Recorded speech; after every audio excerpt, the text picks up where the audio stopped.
not gonna, tell you, hey, look, this is wrong. You're not gonna you can't sit around wicked people and look, you can't sit around these wicked people and talk to them and think they're gonna change their mind. You're gonna be encouraged, bro. You're gonna fall. You gotta keep what I was saying. Can you go back to chapter 1, please? If I ever fall, don't ever let me go far, cause I don't wanna stray on the way to going home. And if I'm ever lost, just look for me where I've gone, cause I don't wanna go right, knowing that I'm wrong. I ain't trying to be your enemy. If I see you falling off, I gotta tell you, we're family. Cause if I'm ever lost, just look for me where I've gone, cause I don't wanna go right, knowing that I'm wrong. Blessed is the man who walks not in the counsel of the wicked, nor stands in the way of sinners, nor sits in the seat of scoffers. But his delight is in the law of Yahweh, and on his law he meditates day and night. He is like a tree planted by streams of water, that yields his fruit in the season, and his leaf does not wither. In all that he does, he prospers. But taking Yahawah body and playing our best opposition. Whether on beat or traveling seas, that's a true connection. You can believe it, you can achieve. I would say go that distance, but just don't let that get you far away. Yeah. To the point to where they can make you fall away. Yeah. But homie, that's your decision. When I see follow other guys, how you talking about being superstitious? So how you calling me religious? You showed intuition.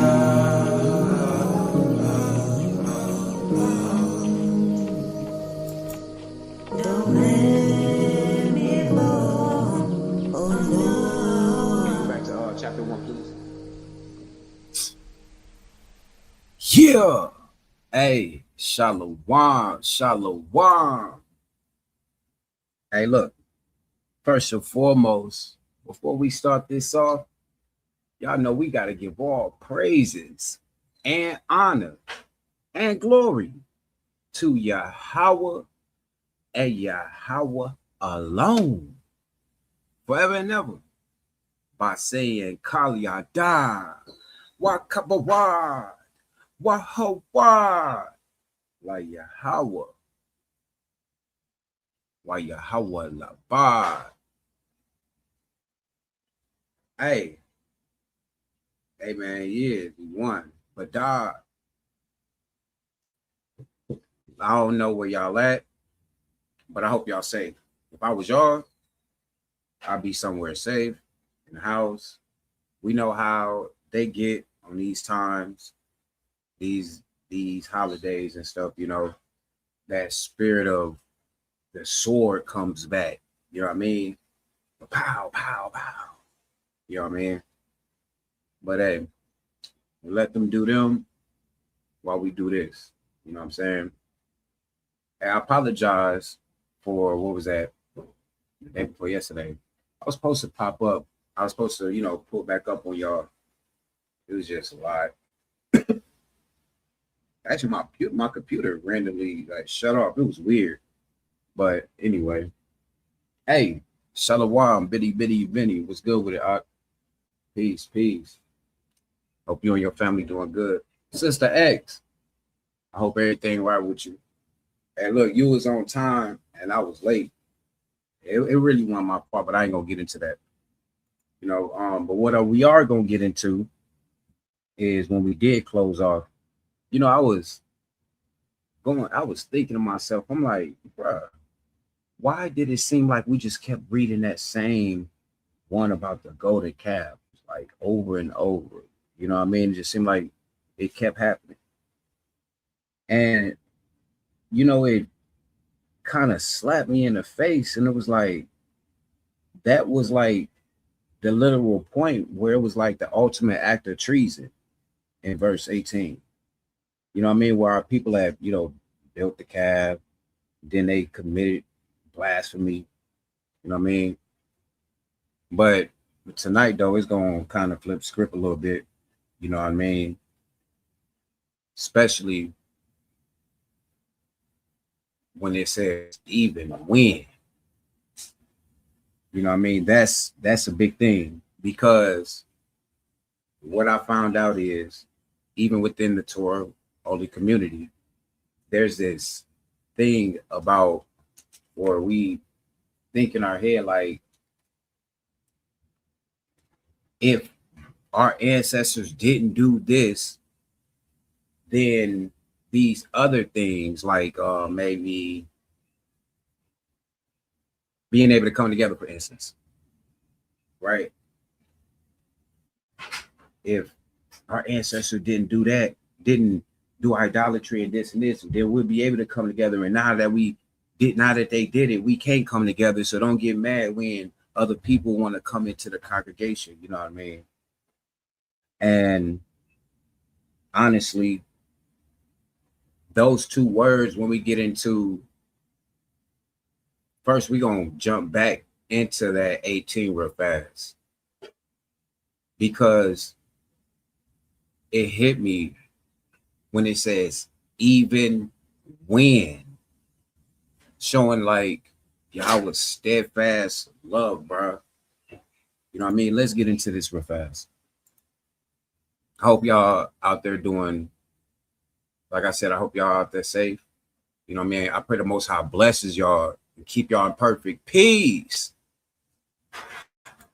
It's your brother, his will, and y'all Hanan.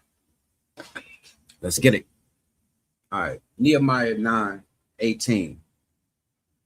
And I'm just going to read 18. We ain't going to go back through the scripture that we stopped at 18, that went on to it, because we already did it. But I wanted to read this again. And I wanted to, really let's get into something. So it says, even when they had made for themselves a golden calf and said, this is your God who brought you up out of Egypt, and had committed great blasphemy. Verse 19, listen. You, in your great mercies, did not forsake them in the wilderness. The pillar of cloud to lead them in the way did not depart from them by day, nor the pillar of fire by night, to light for them the way by which they should go. Listen, even when they did all that, Yahweh still kept that pillar of cloud over us in the day. Even though our ancestors did all that, they went totally against him, straight treason.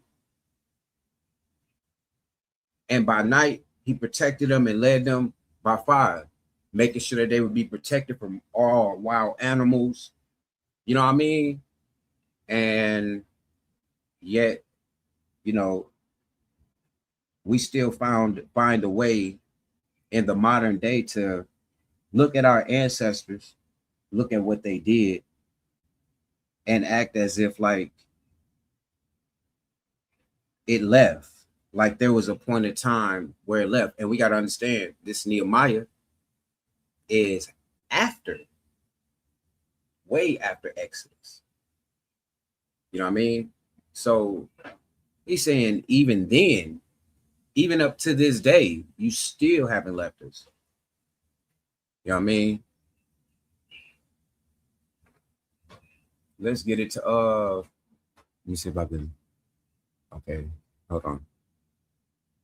I gotta look at this screen in order to do that though. All right, let me see. Let's get a numbers 14. All right. We're gonna start at 18. I hope y'all can see that. Am I being heard good?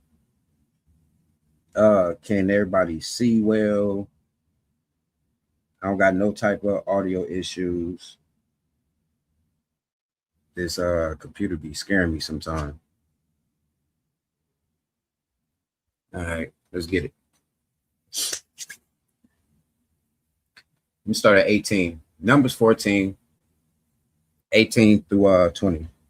We're gonna see. Now we're gonna get into how he actually pardoned us, and then we're gonna keep it moving. All right. It says, Please pardon. My bad. Salah, verse 18. Yahweh is slow to anger. Numbers 14 and 18. Yahweh is slow to anger and abounding in steadfast love, forgiving iniquity and transgression. Like, wait a minute.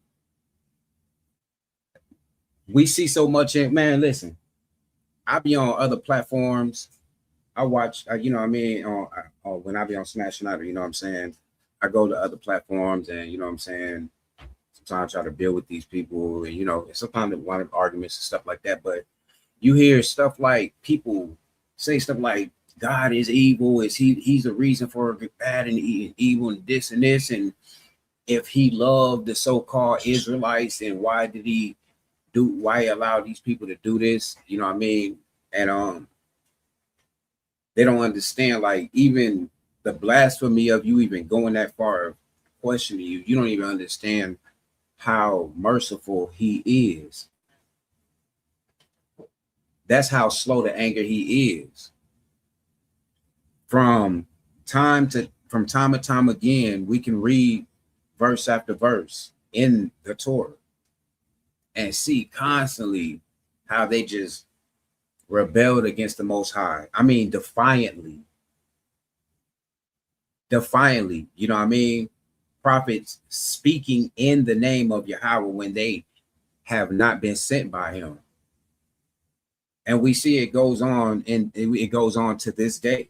You know what I mean? The mind of these people and the heart of these people, their spirit, that rawak that everybody love to talk about, it's not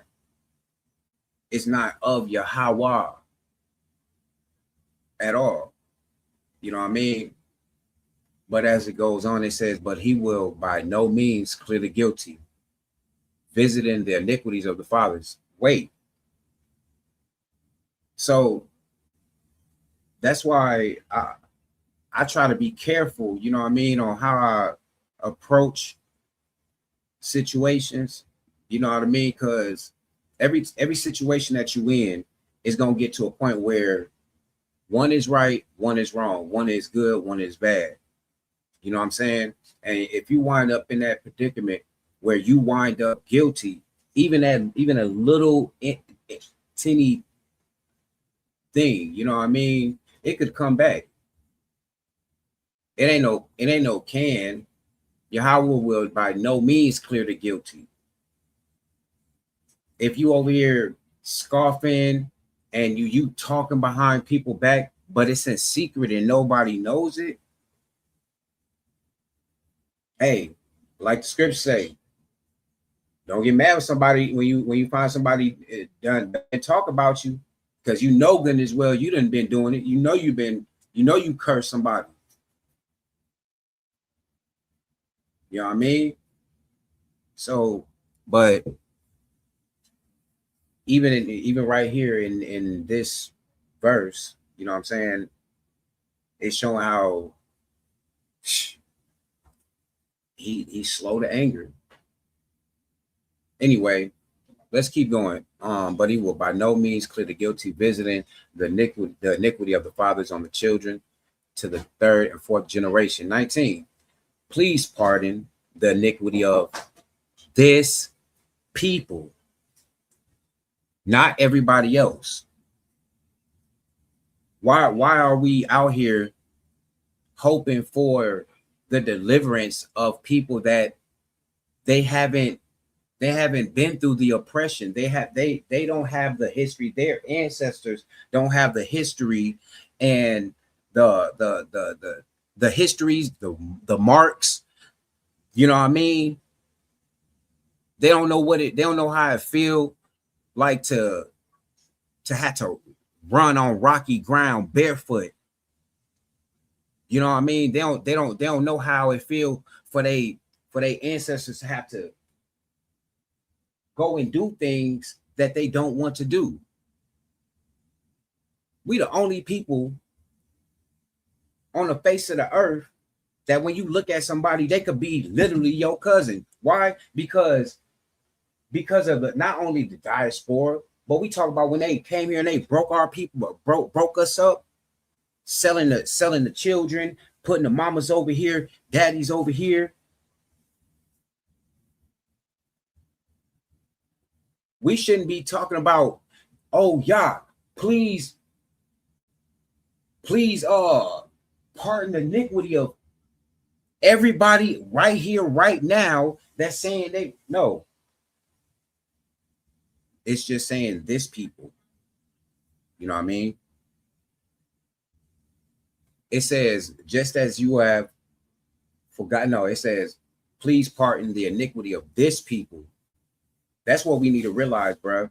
This people, us, not these people, according to the greatness of your steadfast love. Just as, and listen,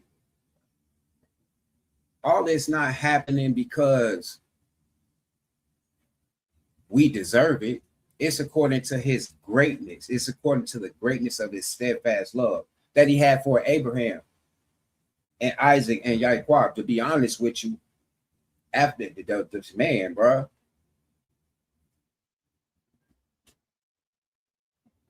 And we still hold, and we still here, bro. But yet we don't see that we got so, man, never mind. According to the greatness of of your steadfast love, just as you have forgiven this people, here we go again, this people from Egypt until now. Right now. I don't want to hear no, but that's in numbers. It's still happening right now. Why? Because even in Nehemiah chapter 9, guess what? This is where it came from. It literally came from here. You know what I mean? Verse 20, and then we go on to the next one. Then Yahweh said, I have pardoned according to your word. Moses wasn't talking to nobody. He wasn't talking about nobody else. He's talking about the nation. And what it say? Then Yahweh said, I have pardoned according to your word. Case closed, bro. So anybody up here ever trying to take up for these other nations, and no, we gotta drag them along with us. You going against Yahweh, you going against Moses. Well, first of all, you going against Yahweh. In this case closed, because it say Yahweh said, I have pardoned according to your word. So you got to find anywhere where Moses is saying anything, you know what I mean? Like all the nations, the people that came with us. He talking to these people because they're at this point separated from everyone else. You know what I mean? Let's go to verse 20. Verse 20. I gotta take this down. I really didn't want to. I wanted it to blow it up big, but this TV screen won't show me where this little tab I need to be at. So anyway, I still hope y'all can see that. Y'all can see that still fine. I'm pretty sure. All right. They say Nehemiah chapter 9, verse 20. You gave your good spirit to instruct them and did not withhold your manna from your mouth and get from their mouth and gave them water for their thirst. You gave your good spirit to instruct them and did not withhold your manna from their mouth. That was even after they complained. They did all of these things. Now imagine this. Can you put yourself in the sandals, you know what I mean, of somebody sitting here watching this that's not going against what Yahweh said. And they sitting here and they're like, now we just came from, we ain't never get a break. We weren't our own people. We had to listen to everybody else.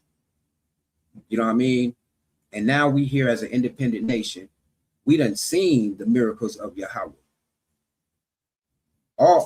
This whole time we've been in captivity, we've been scared of these people gods. We've been worshiping these people gods. You know what I mean?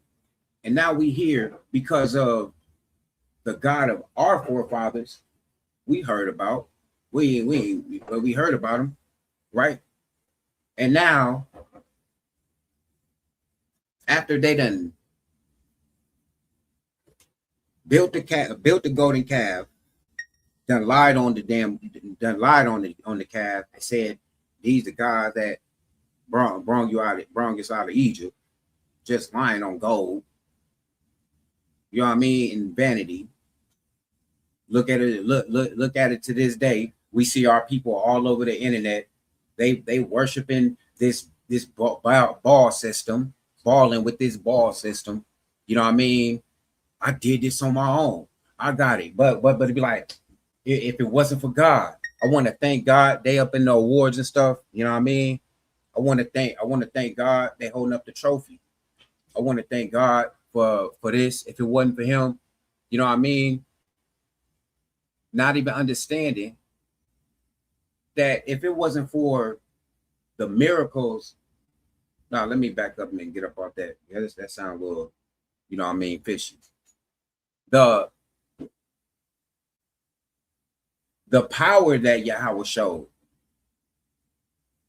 in the times that we needed him the most, in that wilderness, in the moments of getting up out of there, that should have been enough. Can you imagine just being there to witness firsthand, and then you seeing them doing this? And then on top of that, managers, they hungry, crying, fussing, provoking the prophets. You know what I mean? And he still give manna to him. Just to test him. You know what I mean? Let's go to Psalms 143 and 10.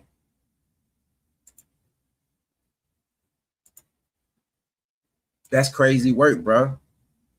And to this day, our people still are on that type of time. And they're so blind, we don't even know it. You know what I mean? Psalm 143, verse 10. And start at 9. Deliver me from my enemies, O Yahweh. I have fled to you for refuge. Can you imagine asking the Most High to deliver you from your enemies while running towards them? You running towards your enemy saying, and you running towards your enemy telling Yahweh, I'm fleeing to your refuge. That's the mindset of our people when we're not deciding to build with our own people, when we're deciding, hey, look, I don't care if when you are deciding to get with someone outside of your nation, you basically, because we know all of these people that had a part in the scattering and the diaspora of the nation of Yasharal, all 12 tribes. You know what I mean? And you with these people, you laying up with these people, you running straight, you running straight to them, talking about, I have fled to your refuge. No, you ain't. You're gonna meet your utter destruction, because when it's time for them to go to their separate way and to go to their people, they gone. And you know what? They're gonna leave you high and dry. Okay. Psalms 143, verse 10. Teach me to do your will, for you are my Elohim. Let your good spirit lead me on level ground. I mean, that's what he did in the wilderness. That's what he did in the wilderness. Yeah, and Dawad, he knew about that. You know what I mean? So he stood on that. And guess what? It was able to carry him. He was able to be carried by that same spirit, bro, that good spirit. A good spirit. You can't have a good spirit if you literally going against your own nation for other people. That doesn't make any sense. That's like you being, you know what? I get it. Because you know what? I remember when I was younger, I grew up right in the era where the gang banging was still gang banging. People were still doing their thing, but they started converting over to having cliques. And them cliques consisted of people. They could have been GD, Vice Lord, you know what I mean? They could have been, you know what I mean, whatever. You know what I'm saying? And they just together. It's like, yeah, I'm this and I'm that. But you know what I mean? But you'll go to war with the people that's in the gang that you in for the people that's in your clique that they ain't even in the same gang. You see the, and then now we're in the, we call, you know, they call themselves, we call ourselves trying to come back to the Most High and dropping these idolatrous ideologies and coming back to the Most High, right?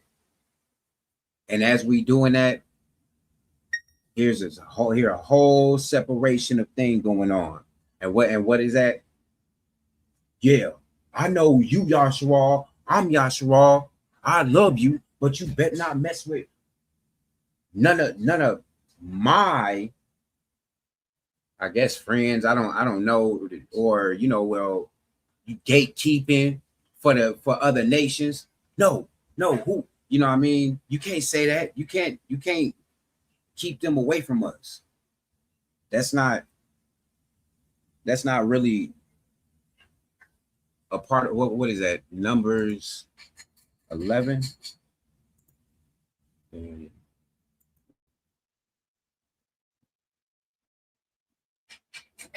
Numbers 11 and 17. It say, and I'm gonna start at 16. Then Yahweh said to Moses, gather for me 70 men of the elders of Yahshua, whom you know to be the elders of the people.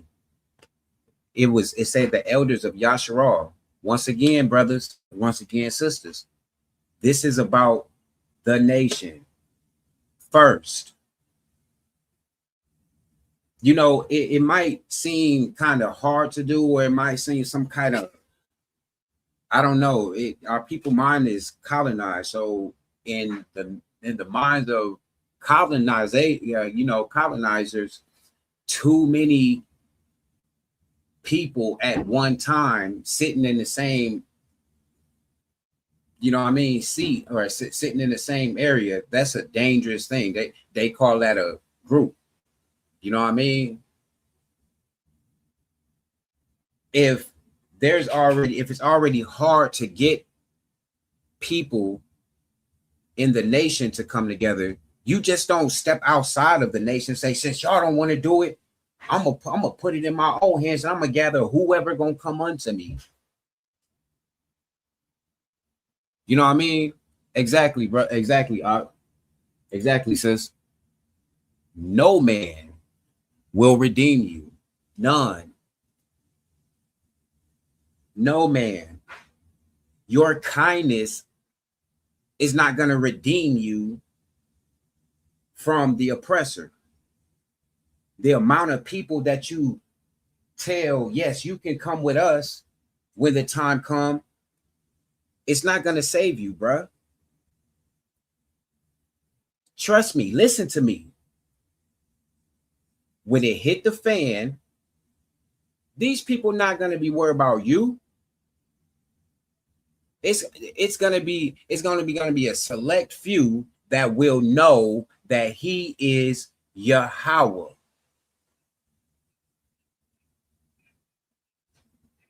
You know what I mean? But first they got to know who he is the God of. They can't, man. Hey, look. Hey, look. Verse 16. Then Yahweh said to Moses, gather for me 70 men of the elders of Yahshua, whom you say to be the elders of the people and officers over them. Bring them to the tent of meeting and let them take their stand with and stand there with you. And I will come down and talk with you there. And I will take some of the spirit that is on you and put it on them, and they shall bear the burden of the people with you, so that you may not bear it yourself alone. Look, so there is no such thing as I'm driving this car. This is mine. No, there's no such thing as that. Moses couldn't do it. He couldn't handle the people that was around him. He had, man, probably millions of people, hundreds and hundreds and hundreds of thousands. Yahweh told him to gather men of elders of Yasharal in verse 16. Okay. And Yahweh told him, I'm going to come down and talk with you there. And then I'm going to take some of what I got in, what I put in you, that knowledge, that spirit, and I'm going to put it on them too. You know what I mean? And then they going to counsel with them. That's how it go. And it trickle all the way down until every person in the nation knows exactly what to do, knows exactly how to treat each other, knows exactly the order it's supposed to be in. And then when everybody got it locked in place, ain't no air coming out, no seam, no crevices. Then they can look at us and say, wow, this is truly a wise people. Then they can say, and then they'll know that they'll say, well, who is your God? Because they want to know, because the Christians now, they in church saying Yahuwah, Yahusha, Yeshua HaMashiach, whatever. So they're gonna say, well, we've been sitting here and we've been worshiping this God and this and in the name of Usha and then it was Uad and with the Paleo Hebrew, but and you know what I'm saying? And they're gonna like, well, what's so different? And we're gonna say, nah, this is Yahweh alone, Yahweh Akkad, Yahweh only. Oh, this how y'all doing this? Dang, I even like how I tried to say something, y'all shut me down, put me in my place. All right, I feel that. And then they're gonna say, then they'll be wondering, who is your God? And then they shall know that he is Yahweh. That's how y'all don't get it. Oh man. Hey, look, bro. I don't know. My bad. I almost started like, my bad. Because I already know y'all go, well, just he trying to start preaching who he thinking. No, it ain't even like that. So the X put Deuteronomy 4:32-40. Really goes heavy into this. In my translation, the word nation is used repeatedly. We could drop that later. So I don't get sidetracked. To be totally honest, I ain't just gonna run through my notes, but I don't know. I could have had that. If I didn't, I'm gonna make sure. Let me pen this real fast. Let me go through this. I'll just read it. Actually, yeah, I'll just read it later. I don't want to get sidetracked real fast. You know what I mean? So yeah. Anyway, let me get back to this. Let me get started. Let me go to Nehemiah chapter 9, verse 21. All right, say basically, if y'all should notice by now, all this is a recount of when we sleep. You know what I mean? Man, I'm telling you, bro, it's like this thing don't even go off like that until I get on here. Hold on. Let me turn this down. Turn this stuff off. All right, there we go. All right, cool. Now we cooking. No more DDs. You know what I mean? All right. Verse 21. 40 years you sustained them in the wilderness, and they lacked nothing. Their clothes did not wear out, and their feet did not swell. Hey, you ever work so hard that you felt like the bottom of your feet was finna fall off without the shoes on? You know what I mean? Nah, if you ain't, bro, listen, it is not cool. But can you imagine being in a situation? We talk about ancient times, so they don't got bug out bags. They didn't have, you know what I mean, bottles of water. You know what I mean? They ain't have portable chargers and stuff. You know what I mean? They ain't have shows, doctor shows for their feet. You know what I mean? No wear and tear resistant clothes. They didn't have none of that. But for some odd reason, it's recorded all the way through history, passed down from the scriptures, bro, that our ancestors went all of that time, 40 years in the wilderness, and their clothes didn't even wear out. But they rebelled against him. Like, you got the reason why I keep going back to but they still rebelled against him is because imagine if we would actually just get the notion to say, you know what, I'm gonna, any chance I get, you know what I'm saying, I'm gonna make it right with my people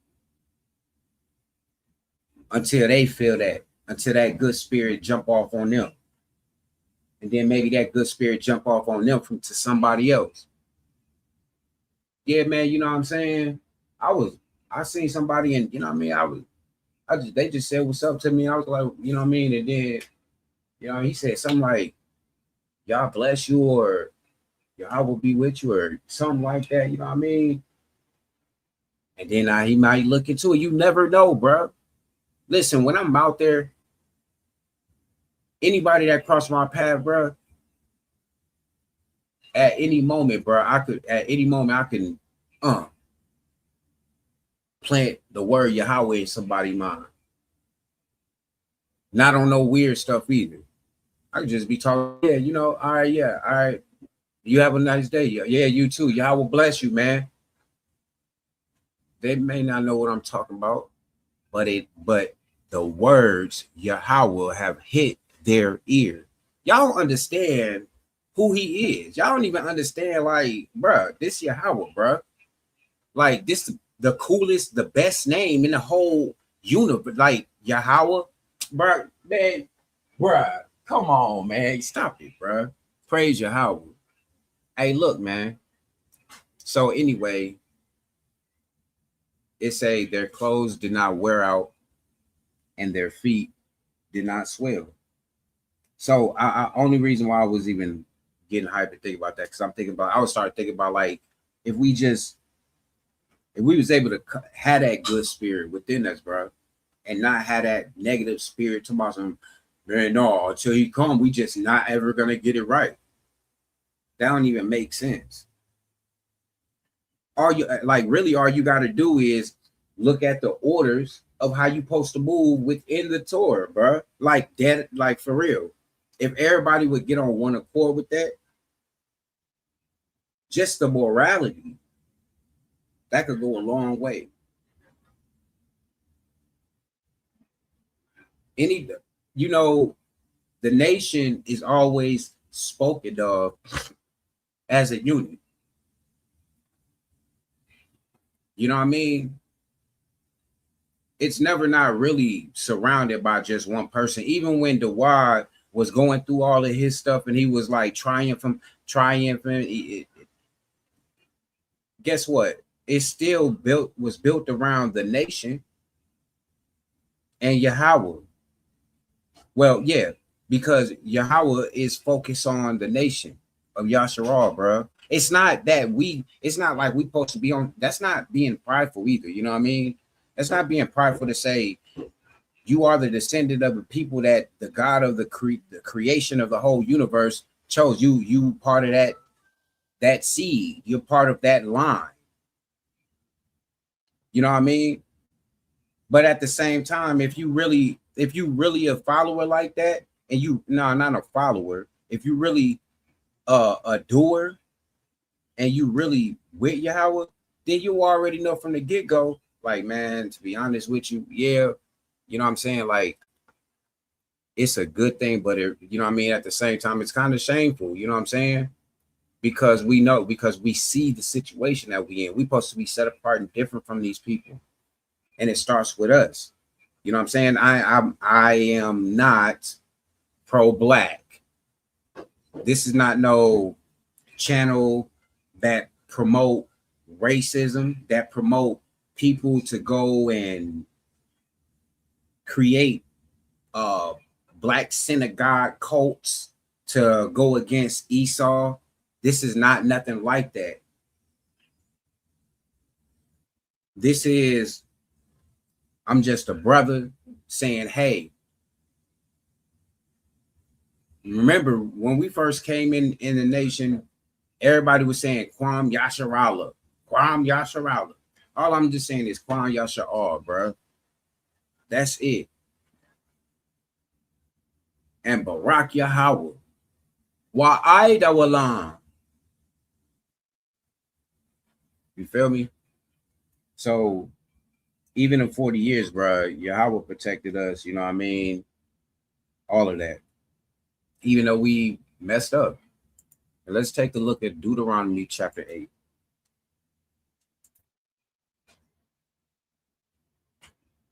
We're going to start at verse 4. Well, we just going to read verse 4. No, I'm going to read 1 through 4. The whole commandment that I command you today, you shall be careful to do. Listen to this. Like, you know what I mean? Like, I ain't gonna cap. It's like, all right, you want to tell people to cleave to the Most High? You better. But this is the thing. You have to do this thing the whole way. You know what I mean? All or nothing at all. You feel me? All right, look. It says, the whole commandment that I command you today, you shall be careful to do, that you may live and multiply and go in and possess the land that Yahweh swore to give to your fathers. Don't you want a place so much of paradise where it's only your people and your people? They have the same mind frame as you. They study the same Torah as you. It ain't no adding, just like you ain't doing no adding. You doing the whole thing like they are. They all being 100%, and they all come from the same nation in the land. You ain't got to worry about nobody, you know what I mean,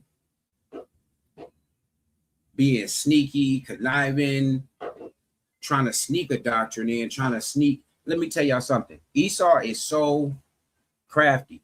He's been doing it through history like a mug.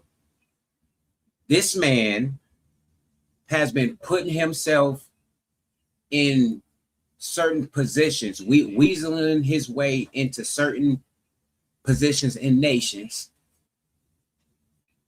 get with the head of who is in that nation, and infiltrate them, immigrate within them, and become them. But the whole time they know who they are. All right. So this is why it's important for us to just be on the safe side and look at it how the scriptures say and see it as a nation thing with Yahweh. And then the other nations, once we get it right, they'll know that he is Yahweh. All right. Verse 2 says, and you shall remember the whole way that Yahweh your Elohim has led you these 40 years. Look, listen, you shall remember the whole way. Don't be going up in don't go up in Leviticus and Numbers and all, and then say something that happened in there and it didn't happen. You supposed to remember the whole way. I don't want to hear no song. I heard a song from this New Testament dude, bro, and it really, man, it blew me off the roof, bro. I ain't gonna lie. Like, I wanted to fight him in a way, and that I know that's a lot, but I'm dead serious because he made a song, and the song was like, it was like very, like kind of almost like you had like an ancient tone. You know what I mean? So it was like kind of like, yeah, it was like this mellow type of, like an ancient thing. And he was building up this story, and he was reading from the book of Leviticus, no bullcrap, bro. And he reading from the book of Leviticus, and he talk about the Levites, and then, you know what I mean? And he's setting it up, and then this dude like, thank you, JC. And I almost lost it, and I'm like, dude, where were they saying that at, bro? Where was JC at, bro? They didn't remember the whole way. They added it to it. But Yahweh said, remember the whole way that Yahweh, your Elohim, has led you these 40 years in the wilderness. You know what I mean? It says, you shall remember the whole way that Yahweh, your Elohim, has led you. He's yours. I don't understand how, as a nation of people, we so stingy, but when it comes to the God of our ancestors, we want to give it to anybody. Here, you can, everybody get it. So we went from passing the end card pass around. Now they get the Y pass, right? You know what I mean? That's wild. But he's yours. It say Yahweh, your Elohim, has led you these 40 years in the wilderness, that he might humble you, testing you. Now, didn't the Most High say, hey, can somebody get the matching verse to that where it talk about Yahweh was going to use the other nations to test us? I forgot what that was. If y'all get it, it's cool. If y'all don't, it's cool. But yeah, he used the other nations to test us too. He told us he's going to, but he's doing it to test you.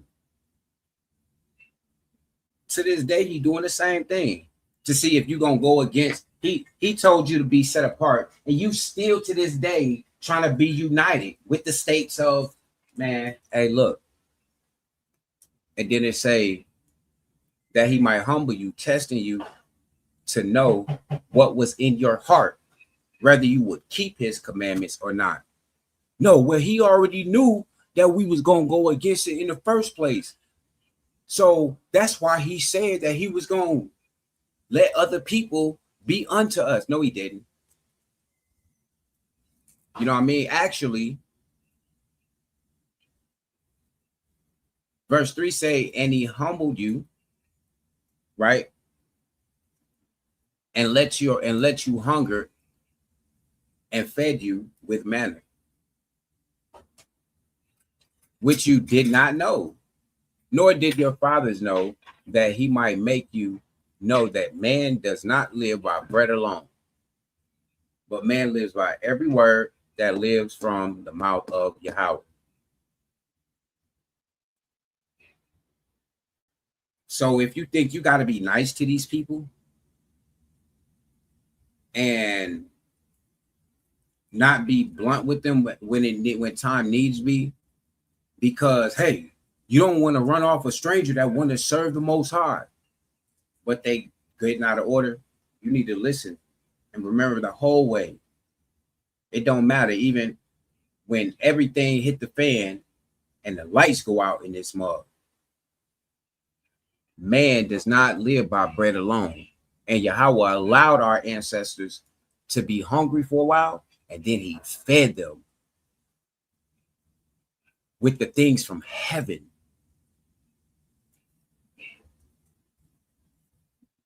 Huh. Do you know another nation that has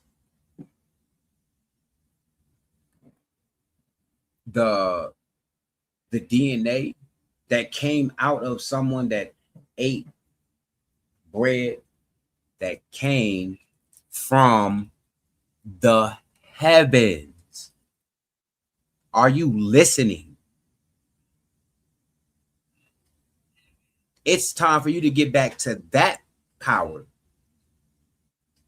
They don't make or break you. You don't need them. They need you. You better remember that. You better remember that, bruh. And that's not being arrogant either.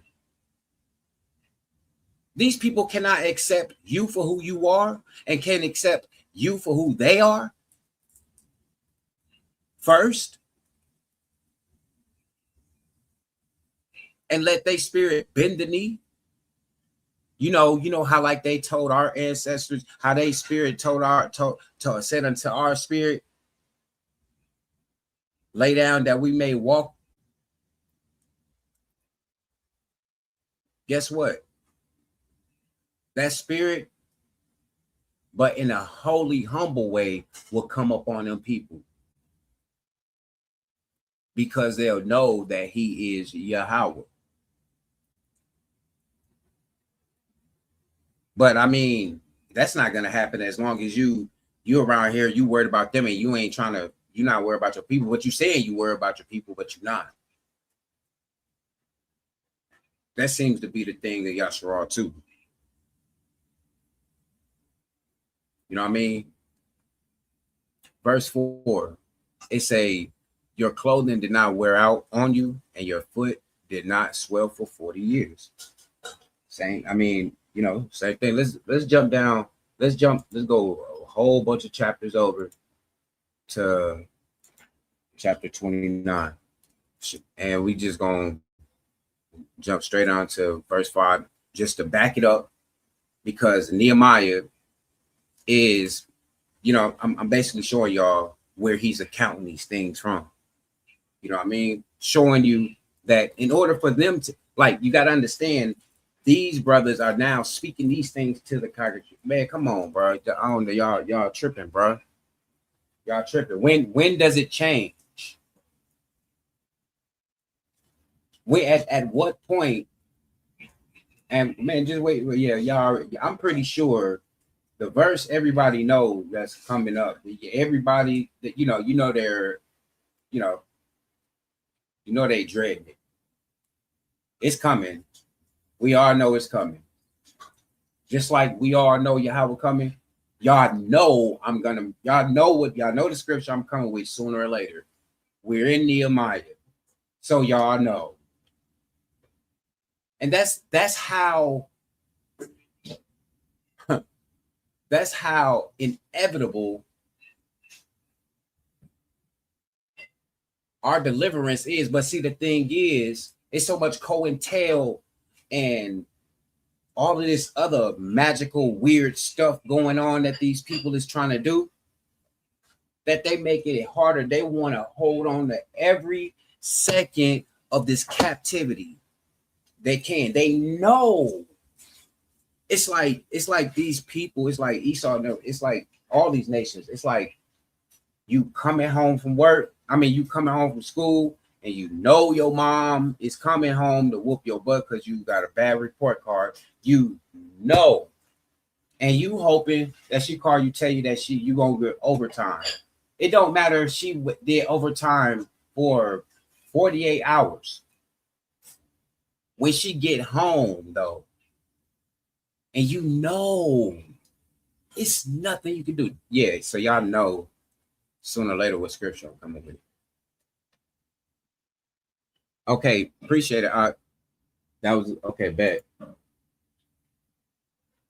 Judges 3:3 say, these are the nations, the 5 lords of the Philistines and all the Canaanites and Sidonians and the Hivites who lived in Mount Lebanon from Mount Baal Hermon as far as Lebo Hamath. They were for the testing of Yahshua to know whether Yahshua would obey the commandments of Yahweh, which he commanded their fathers by the hand of Masha. Hey, thanks, Barak. Dawadah. Appreciate it. That's it. So he, you know what I mean? He been set these nations up to just test us, bro. And y'all failing horribly. A lot of our people just failing, man. Now, Deuteronomy 29:5 say, I have led you 40 years in the wilderness. Your clothes have not worn out on you, and sandals have not worn off your feet. All right, yeah. All right, let's jump down to verse. Shoot, they go with this crap again. Verse 22 on Nehemiah. And then I'm gonna be going to Numbers again. All right, it says, and you gave them kingdoms and peoples and allotted them every corner. Wait. It say, and you gave them kingdoms and peoples.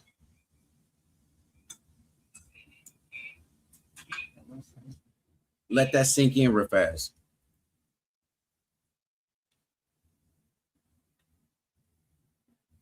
Let that sink in. Con says, Bitcoin. Now, let that sink in real fast, bro. And he gave them kingdoms and peoples. Not only did he set us apart, but he had put us on top. He gave us kingdoms and people and allotted to them every corner. So they took possession of the land of Shion, king of Heshbon, and the land of Og, king of Bashan. Look at that. Look at that. All right. Okay, I don't know. All I can say is I don't know, bro. He gave them lands. And he gave them other people land. Why was that? It was because they were not his people. They have their other God. They have their gods. Don't you understand? All these other nations have their deities, their idols, whatever they want to call them. You know what I mean? Some worship the moon and the stars, all of that. You know what I mean? Verse 23. Verse 23. You multiplied their children as the stars of heaven. It don't say you multiply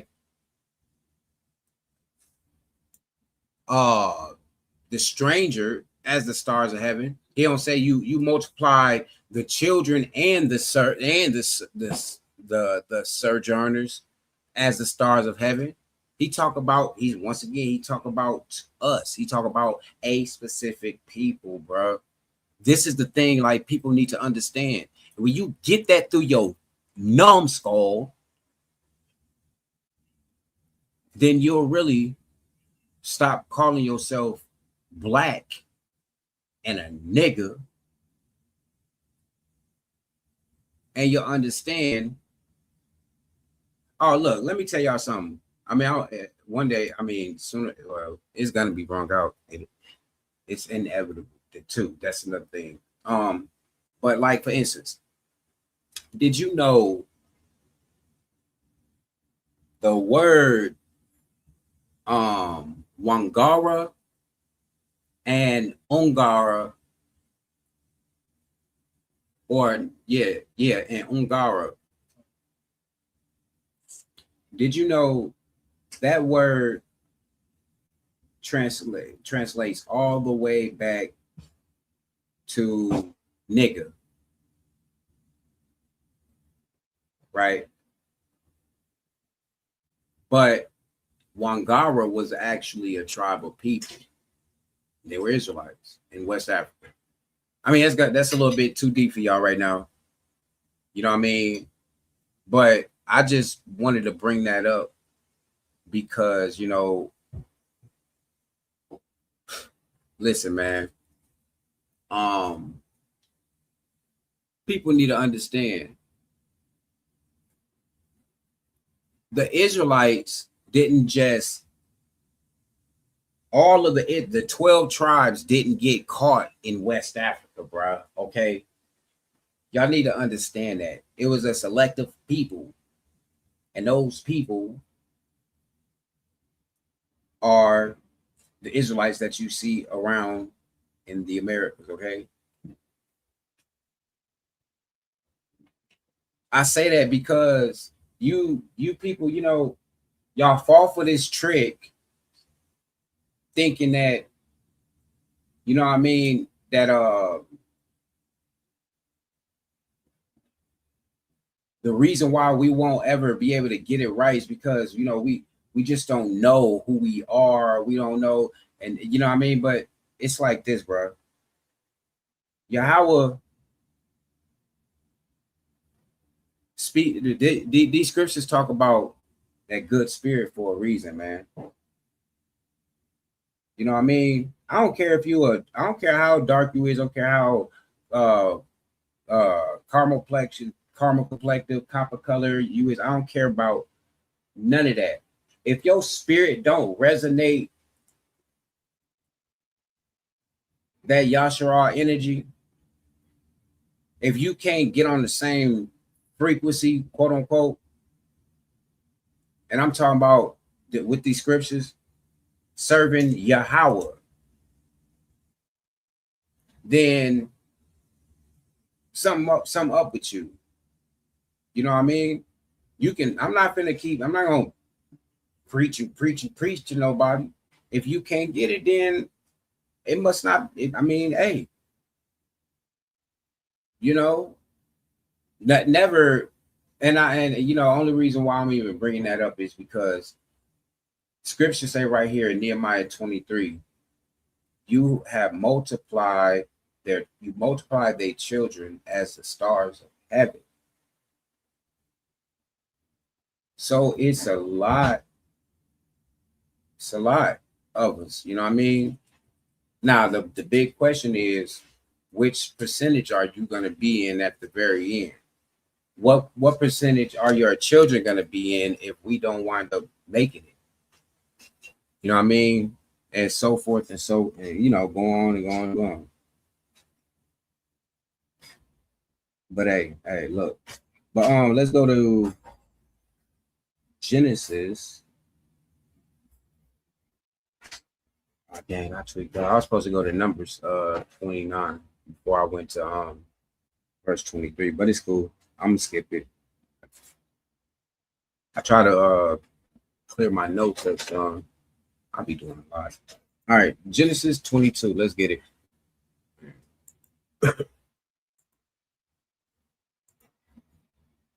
All right, we're gonna start at 17. All right, it says Genesis 22:17. I will surely bless you, and I will surely multiply your offspring as the stars of heaven. You see that? This, I mean, come on, bro. Come on, bro. And you know, we already know who this was, you know, this is talk about Abraham in the first place. You know what I mean? We do know that.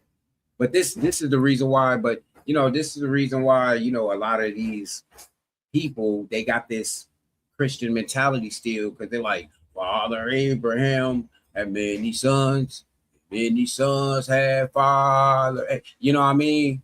They on that type of timing, just because they look at Genesis 22:17. And you know what I mean? Let's talk about Abraham. I will surely bless you, and I will surely multiply your offspring as the stars of heaven, and as the sand that is on the seashore, and your offspring shall possess the gate of his enemies. You know what I mean? They try to make it seem like everybody supposed to be in. No. When he made Abraham, everybody else was is now able to come in. Ain't no nation of Yasharal. It's just Yah only. It ain't no the nation don't matter. What? The scripture said, my people, which are called by my name, and then give you those directions. So even as Nehemiah 9, you know what I'm saying, it's backing up, showing you right there who I mean, we are stars of heaven, bro. We are the ones that Yahweh got his eye on, like his eye of protection. But he also, you know what I mean, the power of wrath when you getting out of line. All right. Oh, we got some scriptures up in here. Y'all know I'm gonna stop for the scriptures. All right. Then he said, 1 Samuel 16:7, but Yahweh said to Samuel, Yahweh sees not as man. Y'all see that, right? Yahweh sees not as man sees. Man looks on the outward appearance, but Yahweh looks on the heart. You see that? And that right there should be the reason why people should have no problem coming to the nation and saying, hey, I have a clean heart. I really want to come and help y'all at the best way that I can. I'm not part of y'all nation, but I really, really want to help at the you know what I mean, the best way that I can. This should be their scripture that they would want to look at and say, but I know first that Yahweh looks on the outward, on the inward part, and not the outward part. But I know these people are probably going to. So my heart need to be totally right with the Most High, and understanding that, hey, I can't accept, he won't accept me until hey, never mind, bro. Never mind, because somebody finna get tricked, don't get triggered. They're gonna get triggered. Never mind. Hey. Shalom, Sister Rose.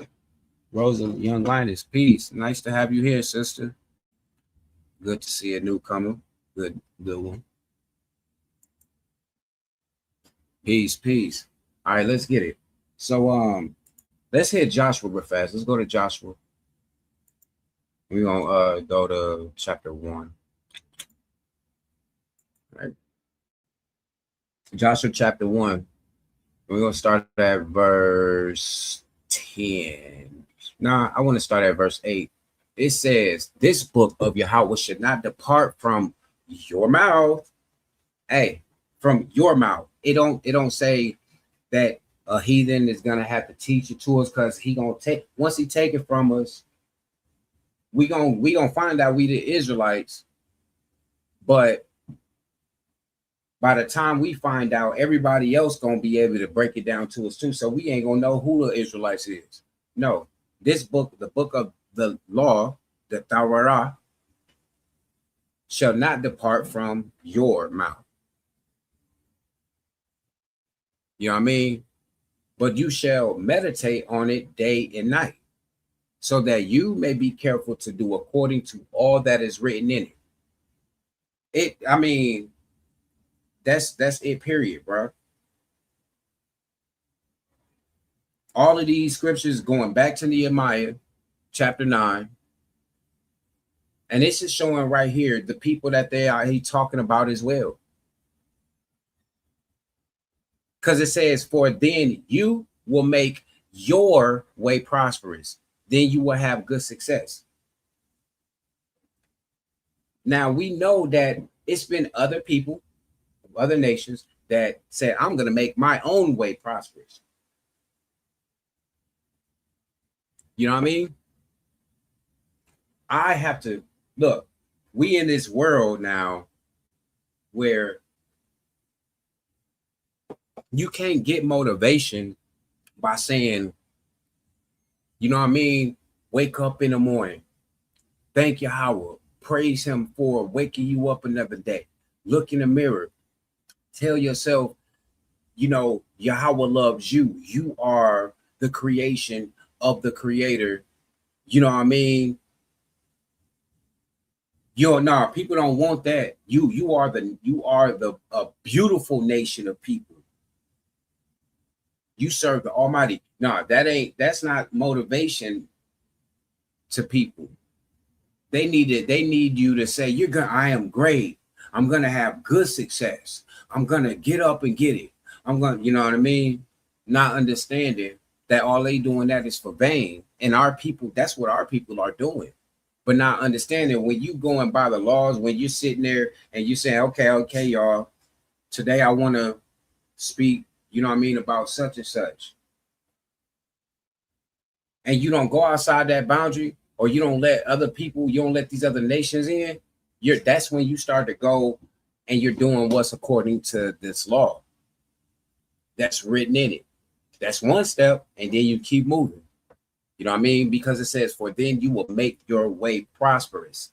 Do you get it? It's like, I don't know. Bro. It's like, I don't know if people understand how important it is for unity. And when I say unity, I'm not talking about we got to come together and do it. You know what I mean? I mean, we could do that. Matter of fact, anyway, y'all need to start coming to Shofar Radio. You know what I mean? We may not be running the music like that right now, because they've been on some other stuff, but you know what I mean? Just for conversation, scripture, stuff like that. You know what I mean? That's a way to build up a community of people that only serve the Most High. You can tap in at any moment. You know what I mean? I'm gonna try to get that put in there maybe today. You know what I mean? But yeah, the book of Yahweh should not depart from your mouth. Once you pick this thing up, you're supposed to meditate on it, you're supposed to speak on him day and night. You know what I mean? Hey, and then he'll make our way prosperous, bro. I don't understand it. I don't know. It's basically saying, as long as y'all fuss fighting and arguing, blah blah blah, you know what I mean, y'all gonna fail. And it's been set up like that. Our enemy set up like that a long time ago. It's always been like that since we fell out of Yahawah's mercy. You know what I mean? Let's go to verse 24. Praise Yahweh. All right, verse 24. It says, Nehemiah chapter 9, verse 24. So the descendants went in and possessed the land, and you subdued before them the inhabitants of the land and the Canaanites, and gave them into their hand with their kings and the peoples of the land, that they might do with them as they would. Now, it don't say that they allowed the Canaanites to do what they wanted to do. You know what I mean? It say the descendants went in, possessed the land, and Yahweh, talking about, you know what I mean? And you subdue before them the inhabitants of the land. Yahweh subdued before them the inhabitants of the land. That's wild. We are those, look, we are the descendants of those people. Don't you understand how much like genetic hatred a lot of these people have for us. And look, just because it say, listen, man, don't get it twisted. A lot of these Canaanites out here too. Canaanites are still out here, and they don't look nothing like us. They don't look nothing like the ancients either. Y'all think it's a game, don't y'all? Y'all think it's a game. Y'all don't understand. Y'all dealing with a person that has been watching the earth for I don't know how long. And he knows that his sole goal is to rule the dew of the earth. That's it. So he gonna sneak and snake around and could be a chameleon until y'all wake up and see, hey, wait a minute, we see what you're doing, and the only way that we gonna be able to keep you from getting around us is if we build a wall. You know what I mean? That's based on the Torah. That wall is the Torah. Now, let's look at this before we let this person in, or we speak about this, or we bring this subject up, or let's look at this. Should we do it? Let's go according to this. Okay, well, brother, sister, who are you? No, I'm not being like that. We just want to know, who are you? You know what I mean? So we can know where to put you. It's just order. You know, a lot of people don't know how it feels to be a manager. So you don't know how it is to have to tell people the strict rules, you know what I mean? And stand on it. You know what I mean? Because, look, listen, if I allow you to do this, or I allow this to happen, it's going to fall on me. And then it's going to fall on the team. You know what I mean? Then the team going to have to answer to me. You know what I mean? It's going to go it's going to go all the way down until the manager knows, the general, you know what I mean? So it's order we got to have. After we get the order, then they shall know what power we serve. It's that simple. It said he subdued the inhabitants of them lands.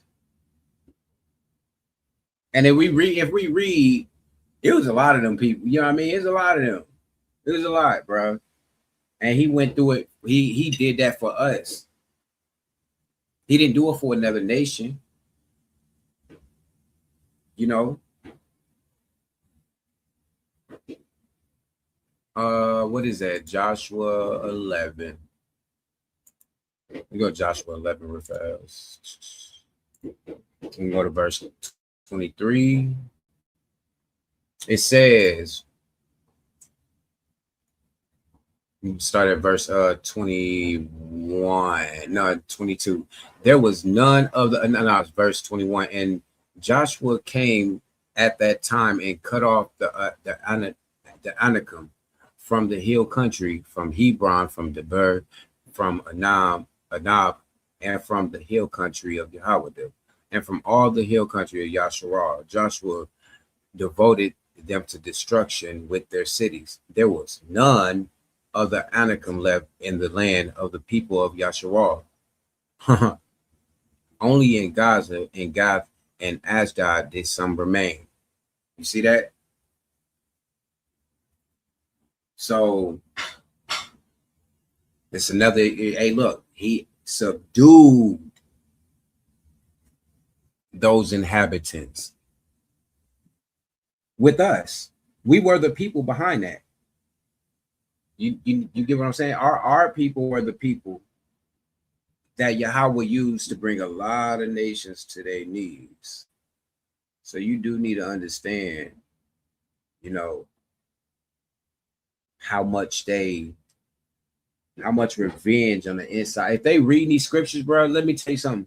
If you know a stranger reading these scriptures, bro, and they not trying to actually kick it to you like, yeah, I know what's up, I know who you are, and I gotta, you know what I mean, I gotta get in my place. If they not like on that type of timing with you, and they in the scriptures, or they probably know they role and they probably setting up for it, you know what I mean, setting you up. They still, you know what I mean, remember something, man. These scriptures is about covenant, a birthright, and land. You know what I mean? So think about that. And we know what people, we ain't the only people that got kicked out of our land. Think about that.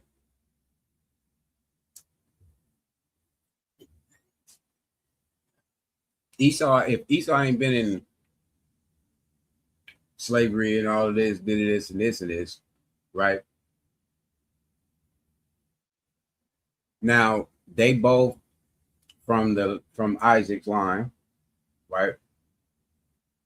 Jacob and Esau brothers, all this by the birthright. Who's supposed to have what on the land? They the chosen seed, due to being from Shem, due to being from the holy line of Seth. You know what I mean? So you gotta think how ancient this stuff is, bro.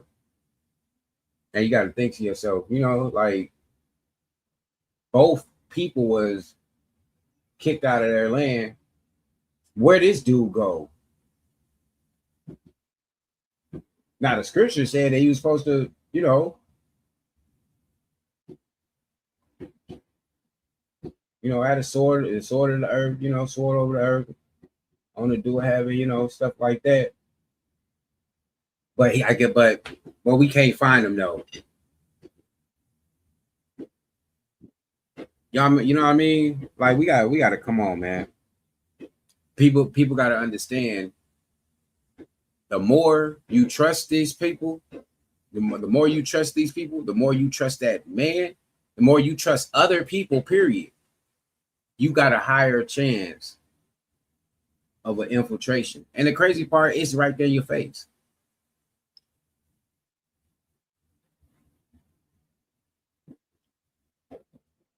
So, hold on, what?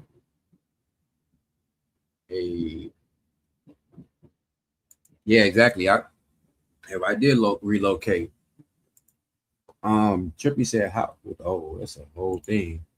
Wait a minute. How does all DNA go back to Africa if there are 7 nations and possibly 7 races? Oh man, I guess it's like I don't think that type of comment is like they must not. They haven't read. They have not read Genesis at all. I don't know, man. It's crazy. I don't know, brother. That's wild stuff. But anyway, Miss Rose said, "Yo, brother, I'm a Christian, but my views and grounds are built on love. A person has been from the very beginning when sin came in. God's glory is the only thing that will liberate all people." Yeah, big facts. But yeah, for sure. So how about this? Miss, is that a Rosie Spiller? Ross's, whoever you are. Not like that, not whoever you are. My bad. I apologize. But check this out. If you sit back, if you watch some of our latest videos, especially from the elder, like Psalms 91 destroys Matthew 1, you'll see the stance that we're on. You probably I wish you not to leave because we're still talking about, you know, nation of people, but I do want to let you know that we're not a Christian channel. This is a Torah based, only Genesis, Malachi channel. We believe in the Most High Yahweh, Him alone. You know, Exodus 4:22 states that Yahshua was his son. So we start there, understanding that, you know, Yahweh loves Yahshua as a son. So if we not uniform, you know what I mean, loving each other, bro, then we don't love the Most High. That's where it starts. You know, I mean, and to be honest with you, if you left, I would say this: if you did leave, know one thing, that is where the separation starts. You know, if you look at the enemy and who is, you know, oppressing the whole world, honestly, if you look at these people, you know, they will honestly tell you whatever you want to hear, right? And they also would tell you that, you know, God loves everybody and this and this and this. But the scriptures don't say that the Most High loves everybody. He said he loves a specific nation of people. And we got to find out who that specific nation of people are. And once we do that, which we have over here, you know, then we try to start there. You know, sorry, this and you know, it's not a channel to that like I go live a lot because I'm not here for like when I come in front of y'all, I want to come correct. You know what I mean? I never want no blood on my hands. Let me read one more comment and get back to it. Since said, I please don't waste your time going back and forth. Best believe you have a moderator that doesn't play. Praise Yahweh. No, you good. I don't think they came on a BS. Oh yeah, these are about the other one. I got you. Thank you for that, sis. Let me get back to it. All right, let me get back in line.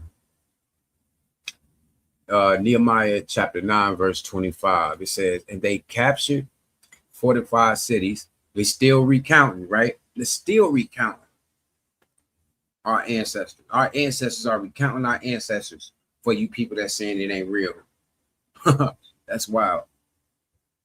It say, and the captured 45 cities and a rich land and took possession of houses full of all good things, cistern, already hewn, vineyards, olive orchards, and fruit trees in abundance. So they ate and were filled and became fat and delighted themselves in their great goodness. Now, hey, I'm pretty sure, like, come on, y'all already know where y'all, this ain't even the scripture I was talking about what I was saying. You already know, but we got to hit Deuteronomy 32, bro. Why? Because they ate fat, bro. They waxed fat, didn't they? Deuteronomy 32. And we're going to start at verse 10. No, we're going to start at verse 9. Y'all know why? Because this is, you know, the foundation of this channel. But Yahawah's portion, that's Kakal Yahawah. Kakal Yahawah. Yahawah's portion is his people. And Yahuwah is his allotted heritage. It does matter who is who. I have the right to, if you are part of my family, I have the right to know if you're my family. I can't come to a family reunion, barely know the family, and then nobody's gonna question me. When they question me, I can't be like, you know, who are you to try to ask me? I don't gotta explain myself to you, no. Because that's a heritage. So Yahawah's portion is his people. The portion that the Most High God, Yahweh, the portion that he chose is his people. All right. But anyway, verse 10, he found him in a desert land and in the howling wastes of the wilderness. He encircled him and he cared for him. He kept him as an apple of his eye. I don't know why. Look, this is for people that, you go through stuff. You know what I mean? You go through trials, you go through depression, you go through, low self-esteem. If you know the signs that your ancestors left behind and history left behind to show that you are the people of this book, you supposed to stay encouraged, bro, sister. Why? Because he kept your ancestors as the apple of his eye. Like, basically, he keeps his eye on you, on us. You are like the apple of the Most High's eye. That's precious.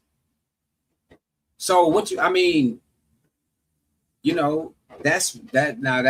that part is where humbleness come in. You know what I mean?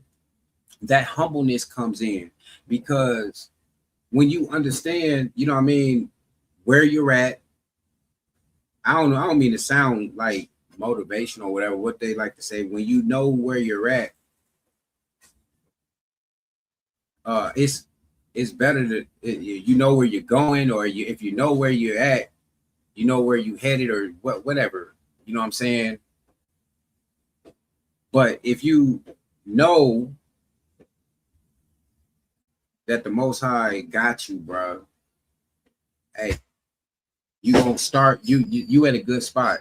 You know what I mean? You at a very good spot. But you got to know that, bro. You are a people that he looked on enough to say, I want that right there. Verse 11, like an eagle that stirs up its nest, that flutter over its young, spreading out its wing, catching them, burying them on its pinion. And Yahweh alone, Yahweh but God, okay, guided them. No foreign God was with him. Oh, bruh, I want to listen to this song real fast. Hey, can I take like a quick second, bruh, and play a song? It's not one of my songs, but it's from a brother, bruh. Let me clear this out real fast. Hold on, y'all give me a second. It's from a brother, and let me get his name real fast. It's cold. It's actually a really good song. I would recommend y'all go on SoundCloud and hear it, or y'all come to Shofar Radio or whatever. I mean, whatever. That's on y'all. But I do want to play. I had to hide my screen because I don't want y'all to see my new playlist that I got for Shofar Radio. You know what I mean? Can't see it.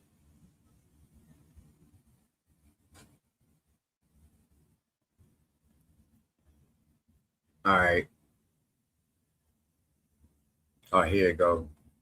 His name is Yaquadasham. Yeah, Yaquadasham. Hold on, what say sis? This said, bro. Oh, brother, I'm not weak. I don't get offended. Just one sound teaching. New covenant has already been. Got you.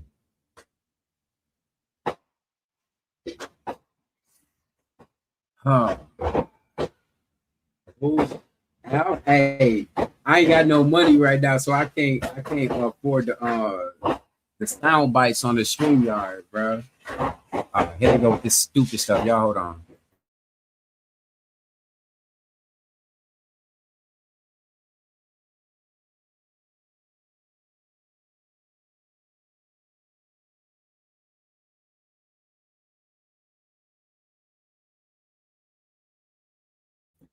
All right, here you go.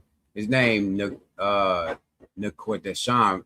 It's called Nathanya Shalom. It's a cold song, bro. It reminded me of this Deuteronomy 32.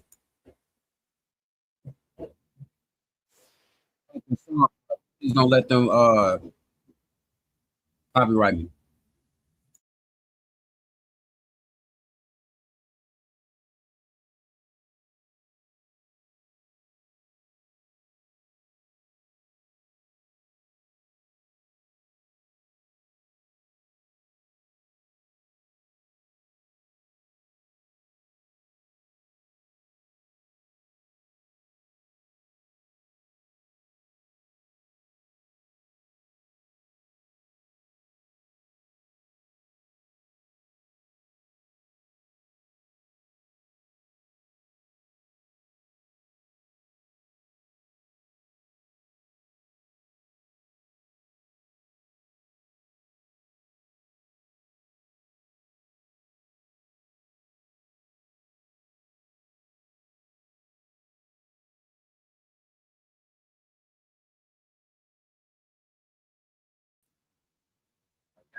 Hold on. All right.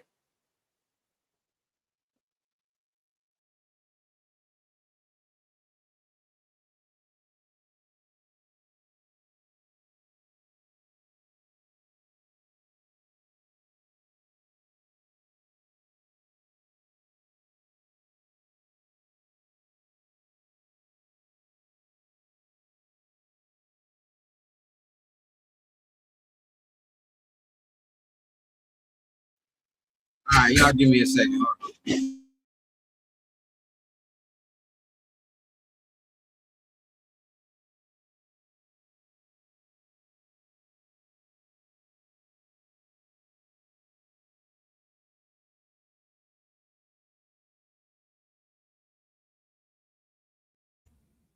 Yeah, my bad, dog. Y'all, that was my fault. I didn't even plan on playing music, so I didn't put no sound on.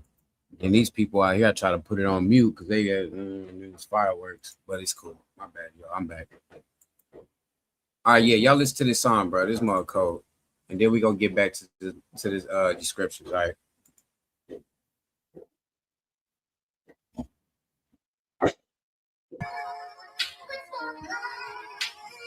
Shalom.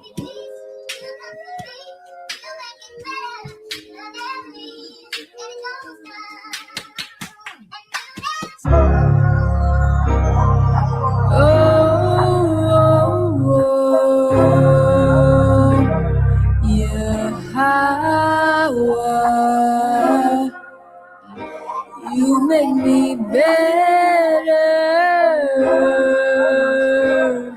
Oh, made a promise to myself I wouldn't go back.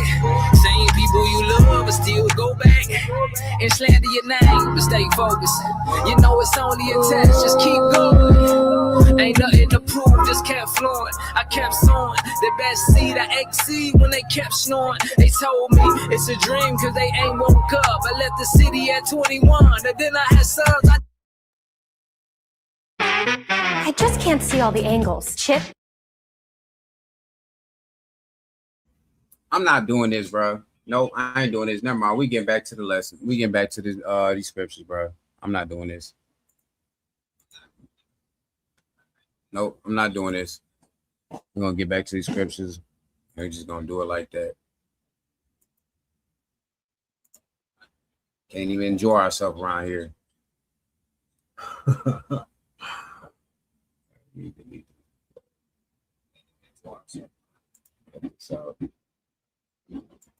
So get back here. All right. So anyway, Deuteronomy 32. It said right here. Y'all hear that? All right, say Yahweh alone guided him, and no foreign God was with him. Right? It say he made him ride on the high places of the land, and he ate the produce of the field, and he suckled him with honey of the rock and out of the flinty rock. Curds from the herd, milk from the flock, and fat of lambs, rams of Bashan and goats, with the very fines of the wheat. And you drank foaming wine made from the blood of the grape. But Jeshurun, grew fat and kicked. You grew fat, stout and sleek. Then he forsook Elohim who made him and scoffed at the rock of his salvation, bro. I mean, if that's not the nation, if that's not these people, are the people that fit these curses, I don't know who the people are. You know, you are the apple of his eye. He sought you out. He looked for you. He seen you. He grew you. He grew your nation. You know what I mean? Grew, you know. And then when Yahshua got powerful enough, when he gave us our land, gave us our own, allowed us to, you know what I mean, not have to be like the other nations, we kicked against everything. You know what I mean? The prophet sitting there warning us day and night, warning them day and night. You know what I mean? Don't forsake Yahweh. Come back to him. And they just, whatever, until, hey, like 16 say, jealousy stirred up. You know what I mean? Hey. What is that? Deuteronomy 6. Now, matter of fact, I'm gonna go ahead and go to verse 26. Is that Nehemiah chapter? I don't know how I did that.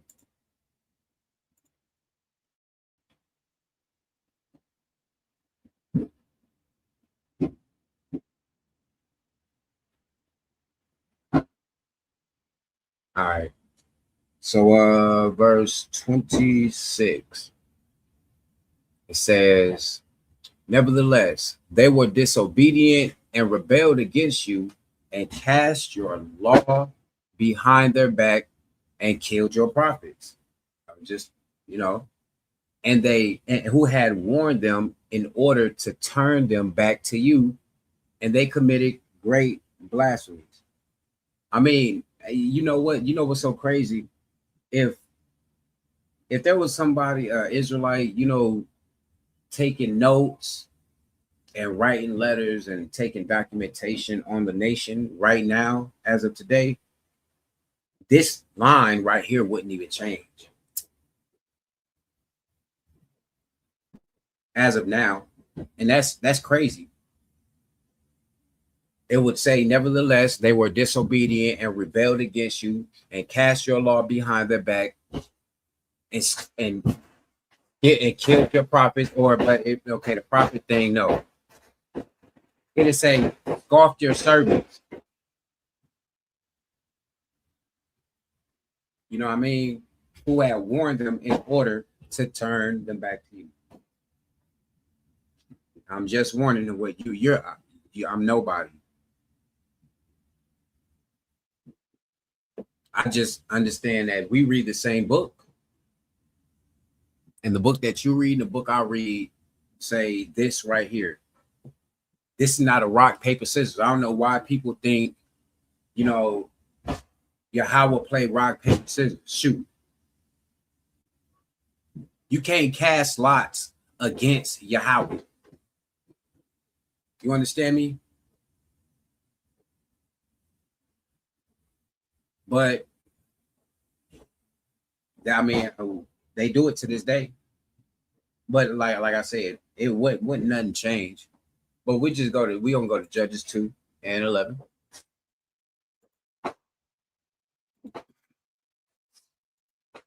Then we're gonna go to 1 Kings 19. Judges 2, starting at 10. And all that generation also were gathered to their fathers, and there arose another generation after them who did not know Yahweh or the work that he had done for Yahshua. verse 11. And the people of Yasharal did what was evil in the sight of Yahweh and served the Baals. They want a Baal. They ball in.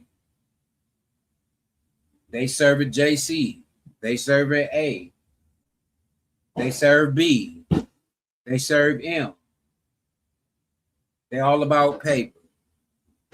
They all, you know, they say they worship the self as their own overseer. Their own Adawan. A lot of you people, y'all think, you know, you're the creator, you are the master of your creation. And you the same people that got the genetic blood in them that they was crying and weeping and all of that, hoping that the Egyptians didn't get after them. Oh, we'll give our whole life to him, to Yahweh. Same people. Now all of a sudden you're the master of your creation thousands of years later. If you're the master of your creation, why can't you get your people united? Why? Because they lack, the nation of Yasharal lacks Torah.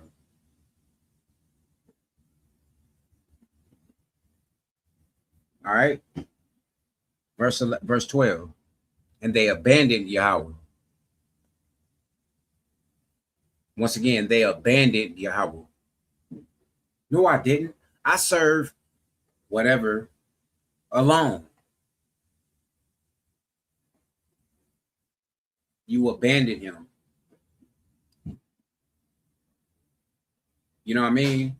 The Elohim of their fathers who had brought them out of the land of Egypt. They went after other gods. How are they going after other gods? From among the gods of the peoples who were around them, and bowed down to them, and they provoked Yahweh to anger. Let me read this again. And they abandoned Yahweh, the Elohim of their fathers. When you trying to make your own interpretation of what the Most High said, you abandoning him. That's not what the God of your forefathers taught you. It's not the instructions that were left upon their departure. All right. You abandoned the covenant when you allow strangers in your circle at the wrong time for the wrong reason. They say, who had brought them out of the land of Egypt, they went after other gods. And I wonder how they do that. How did they do that? They did that by going after other nations, being around other nations. Hey, how about we put our religions aside and we put them together, or we put them aside, it don't matter, and we could just be friends with one another. Yeah, I'm gonna ride in your car, I'm gonna be your friend, and I know you got a cross hanging, swinging off the dashboard, but hey, we just work together. You just my friend. No. They went after other gods from among the gods of the people who were around them. So if Yahweh gave all these other nations their little gods, their little idolatry and their ideology, and it don't belong to the words that he gave Abraham, Isaac, Yaakov, then what is it? It's going to be things from the other nations when you are around these other nations. And you don't have the fortitude and the foundation of the Torah based on the counsel and the words of the law. All right. Now watch this. Let's go to 1 Kings real fast. I'm finna show y'all How, you know, when there's people trying to wake up the people, tell them, hey, don't do this, don't do that, stop doing this, we have to do this. They still find a way to try to slander, aka it would have been killed back then, but today it's slander. They still try to hang you from this media tree. 1 Kings chapter 19, starting at 9. There he came to a cave and lodged in it, and behold, the word of Yahweh came to him, and he said to him, what are you doing here, Elijah? Verse 10, he said, I have been very jealous for Yahweh, the Elohim of hosts. For the people of Yasharal have forsaken your covenant, thrown down your altars, and killed your prophets with the sword. And I, even I only, am left, and they seek my life to take it away. So don't tell me or anybody else that's on the foundation of the Torah, you know, that they're, you know, whatever, wicked and this and hate your brother and all of that. Don't tell me that when you go and you slander your brothers and your sisters that come to tell you, hey, this is not in the order of the Most High. This is not what he commanded. This is not what he told our forefathers. This is not how we're supposed to be doing this. When you're telling your people, hey, look, this is a time I would like for all of us to come together and we have a little study time. This is not the time for us to go in, you know, mingle around with other people. This is not the time for us to go and try to share, go and try to teach them. How you gonna try to, how are we trying to teach other nations how to serve the Most High when we ain't even got it down packed as a nation? Remember, once again, it was only when they cried out as a whole when Yahweh started the process. Say my people, not if one of my people or if a person. You know what I mean? It show you right here to this day, though, they do the same thing. They forsake the covenant. The covenant was between the nation of Yasharal and the Most High. They forsake it to bring other ideologies in. They forsake it to bring other nations of people that don't belong in the nation, and they forsake it for idols, for silver, gold, status. And then when you, whoever, you go and you speak to your people, you say, hey, look, I understand that you like this, but this is not good for you, and I can show you why, I can show you how, show you where. You basically getting unalive spiritually, mentally. You don't know what you're talking about. He this, now you became the gossip of everybody phone call when they come and speak to you, when they speak about you. You know what I mean? You come to go chill, go come say something to the family, say hi. They looking at you upside your head. You wondering why? Because they mad because you told them about holidays they shouldn't be doing. So they want to kill your spirit. They can't do it with the sword at this moment. You know what I mean? So all of you people that's doing this stuff, though, don't tell me that you love your people when, in all honesty, you acting as if the same oppressor, the same opposition of the people that was against Elijah, and you seek to take the life of the people. You're just like what Daniel said.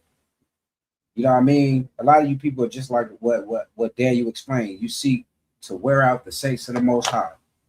You know what I mean? And that's real life. Let's go to verse 27 in Nehemiah. Verse 27, therefore you gave them into the hand of their enemies who made them suffer. All right.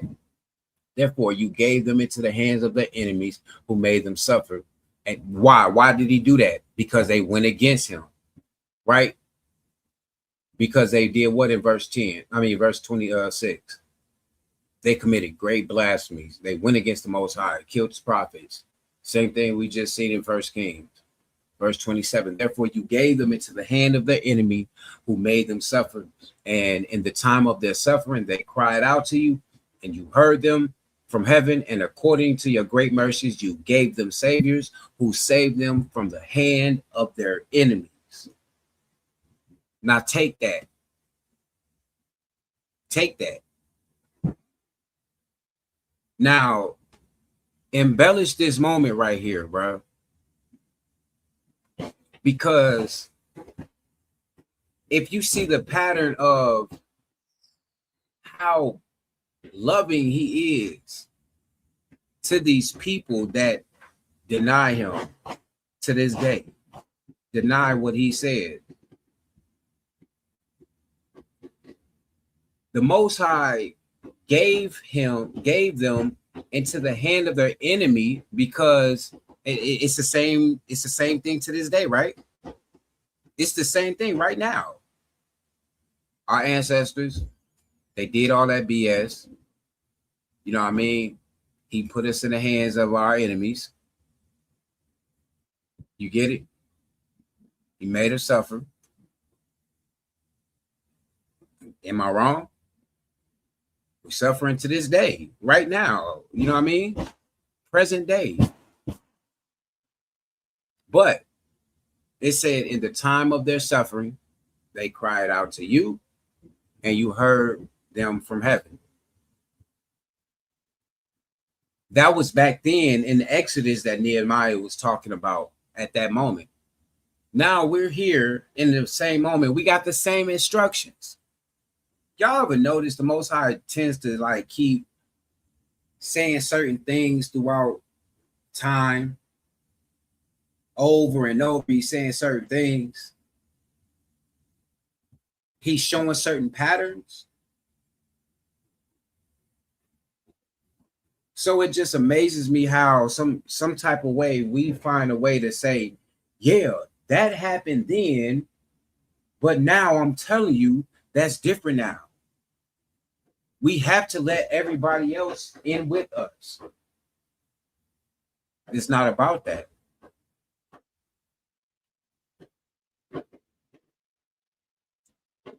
Let me go to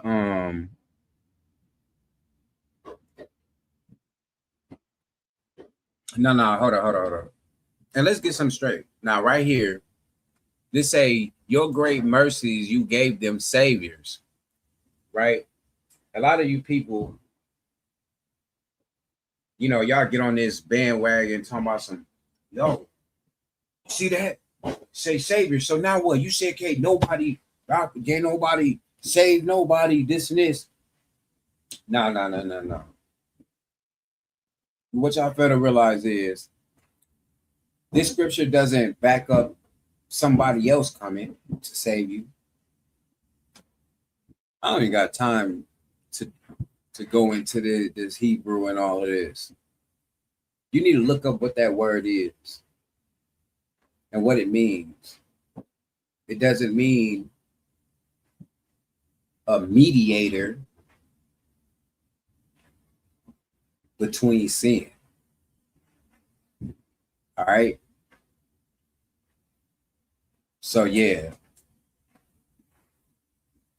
And furthermore, since the time of the existence of somebody, you know, this storyline where somebody did something that helped us and saved us and got killed for us and all of this, it still never, it never saved us from the hand of their enemies. That's wild business. Let's go to where am I? Verse 27. All right. We go to Judges chapter 2 again. And then we're going to jump, and then we're going to go one book over to 3 right after that. Judges chapter 2, verse 14 and 16 says, so the anger of Yahweh was kindled against Yasharal, and he gave them over to plunderers who plundered them, and he sold them into the hand of their surrounding enemies so that they could no longer withstand the enemy. Y'all, and that's the reason why. Now, that is the reason why all this stuff happened. So all your questions are being answered right now. If you watching this on a playback or whenever, and you struggling, you know what I mean, with wondering why did these things happen to us? If this God of ours is supposed to be so loving and kind of, why would he do these things to have us in a situation? It's not him that's doing anything.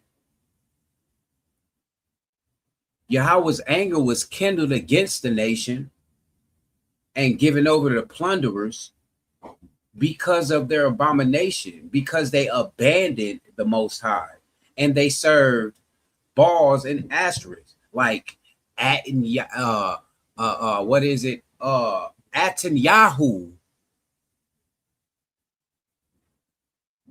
Must I keep continuing on? It said they abandoned Yahweh and served bees and the Asherah. Not to mention they was also mixing, later on they start mixing the Most High with other deities. Dead ass, like for real. And they do that today.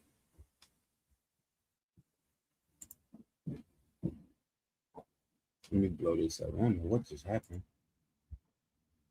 That's weird. I'm trying to read this.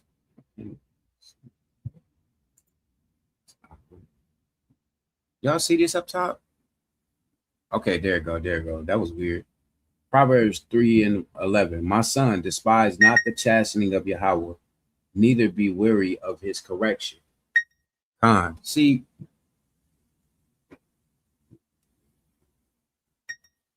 come on, bro. I'm telling you, bro. I don't know. Some things just be super duper awkward, bro. But anyway, Big Khan, my son, despise not the chastening of Yahweh, neither be weary of his correction. No. I ain't even gonna get started. I'm just gonna say, it's kind of. Did my screen just go out? I knew I wasn't tripping. Oh wow. But this the thing. When the Most High started doing stuff, when things start happening, bro, most of the time it's because you didn't listen to something or you didn't pay attention and take heed to something. You know what I mean? Being a real man or being a real woman is the essence of the end of this verse. Neither be weary of his correction. When you get corrected, I don't know. I'm gonna say this. If somebody was to correct me on something, I don't care if it's right here on live, I can't go off the Richter scale or try to find a way to try to steer the wheel to, fit my own narrative. When you do that, bro, that you become a fool then. Because fools despise wisdom. You get it?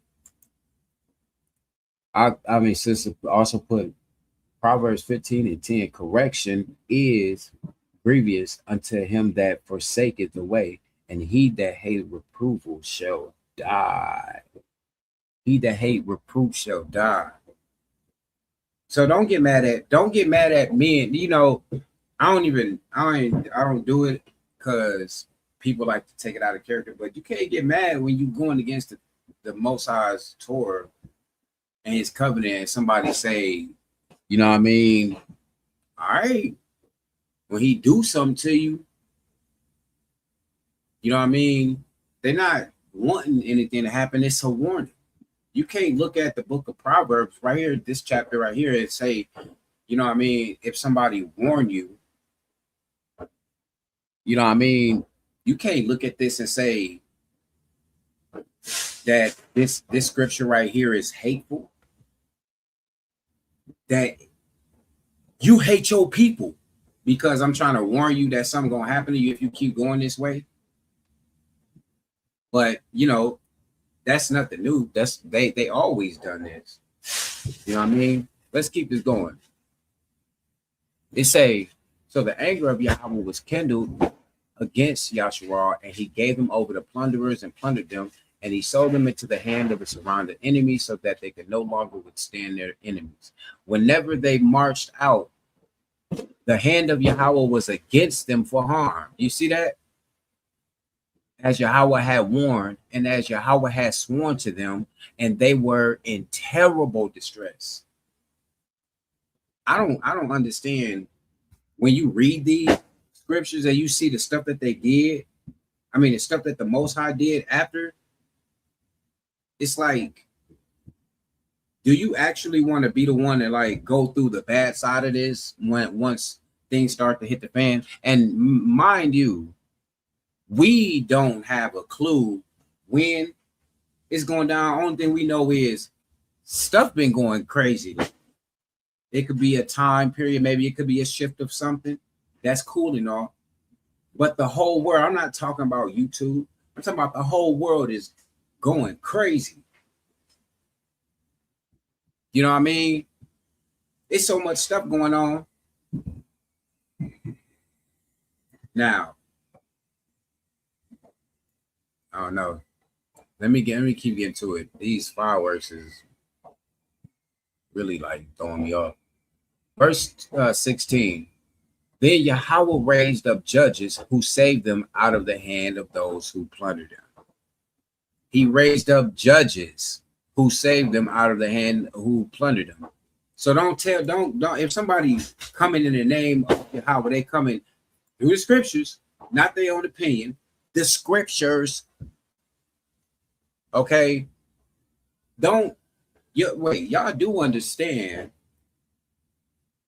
that we are supposed to be the judges of the earth, the judges that know right from wrong. We supposed to be.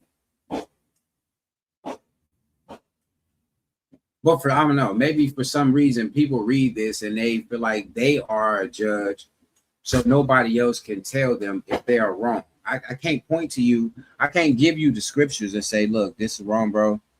You know what I mean? We are not supposed to be doing this. I can't do that. That's unacceptable, right? Let's go to let's go to chapter 3. Chapter 3, verse 9. And it says, we're going to start at, verse 9. We start at 7. And the people of Yahshua did what was evil in the sight of Yahweh. I mean, man, like, it get to a point like, am I the only person? Or it seems like they just keep doing the same thing. It's just like, and he still keep having mercy upon our people. And that's why a lot of our people they more rebellious now, because it's like, think about it like this. A lot of our ancestors that went against the Most High, you do understand they had gotten destroyed and was never ever to be like so you got to understand. Remember when they were exiled out of the land? Now we already know it's people dying from there. So that's all them people gone that was going against Yahweh, right? So that they might have a seed or that. So what if it's saying your seed ain't gonna make it, so they gone? You gotta realize you are last of a dying breed. So for you to make it the way where you at now, you are the offspring of those people, bro, that forgot Yahweh and served Baal and other ones.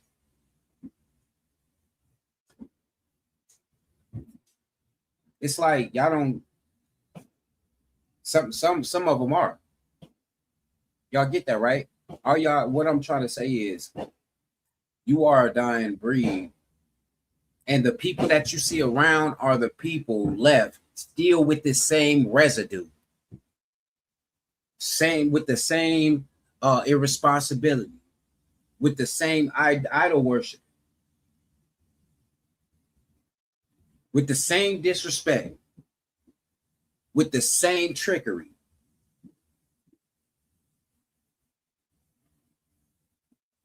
You know what I mean?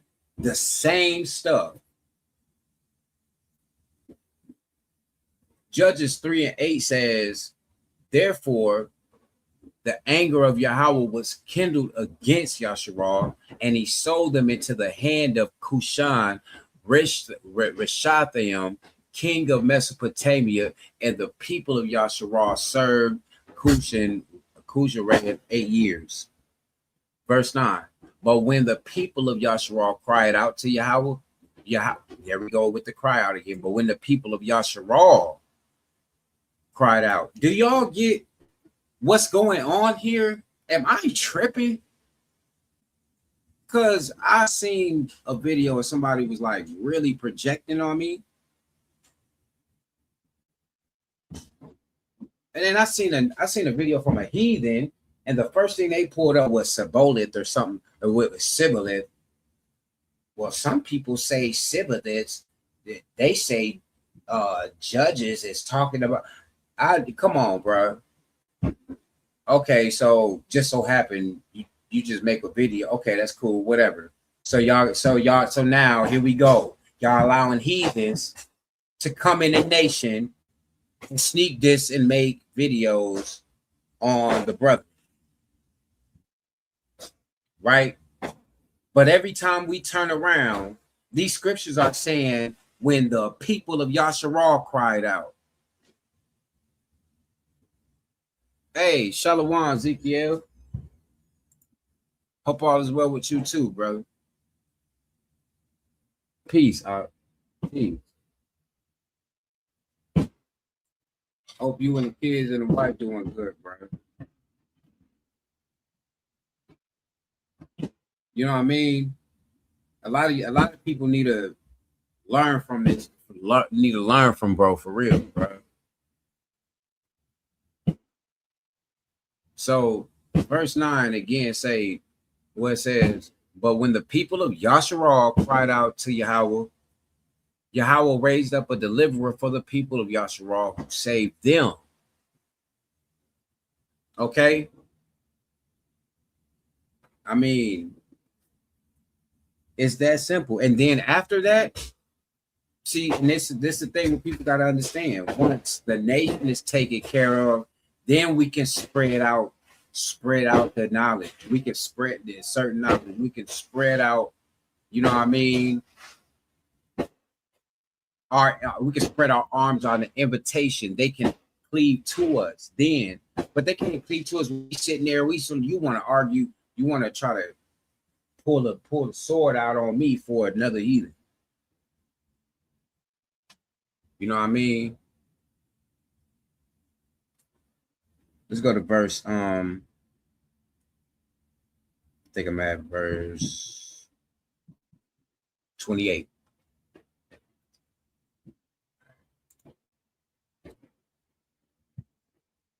Why do I keep doing that?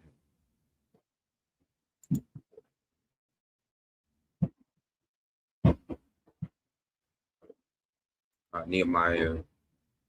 I guess I keep clicking out of this thing. I don't know. All right, Nehemiah chapter 28. I mean, 9 verse 28, and it says, But after they had rest, they did evil again. Let's read 27 again. So y'all, this is wild. Therefore, you gave them into the hand of the enemies who made them suffer. And in the time of the suffer, they cried out to you and heard from them, and you heard them from heaven. And according to your great mercy, you gave them saviors who saved them from the hand of their enemies. But after they had rest, they did evil again before you. We got to stop this. When is that going to stop? When is the Most High going to stop it? Let's get personal, right? When are you going to come out of something and stop doing it forever? Why do you got to keep getting the same lesson learned from relationships? Why do you got to keep going through the same problems in the same workspaces? Because once it get better, once things get moved out your way, you go right back to it. And you hear again, oh my God, man, I need some help again. You know what I mean?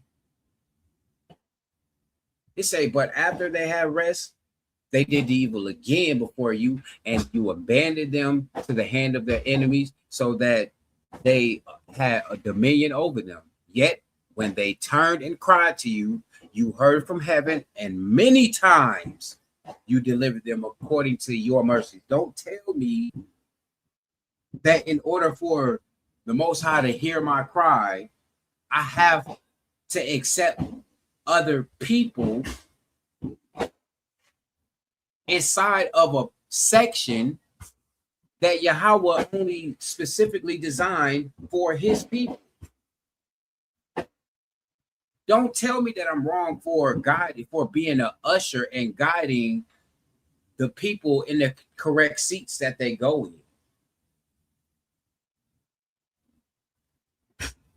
You know what I mean? Especially when we see constantly through the scriptures, constantly, many times, he deliver them, he send people to show them the way, they accept it, they go off, he give them over to other nation, then they got to cry out by themselves. While they around the other nations, they got to gather themselves together. They got to find some way to gather themselves together. They got to find some way. I'm trying to get to y'all where the Torah to align themselves, seek ye out the book of Yahawah and read. None of these things shall fail, bro. And none shall want they make. You know what I mean? He's set apart. Ain't nobody like you. Stop trying to make people like you. Stop. Don't put denial in your oppressor that they could be you. That's witchcraft, kind of.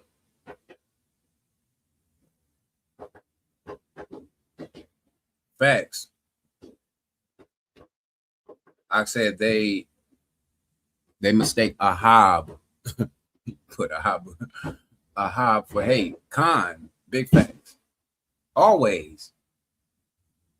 You hate deep inside, you really hate your brother. You really hate your brother. Oh no.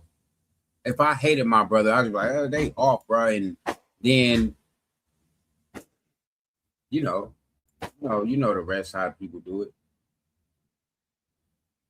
That's not it. Let's go to Judges 3.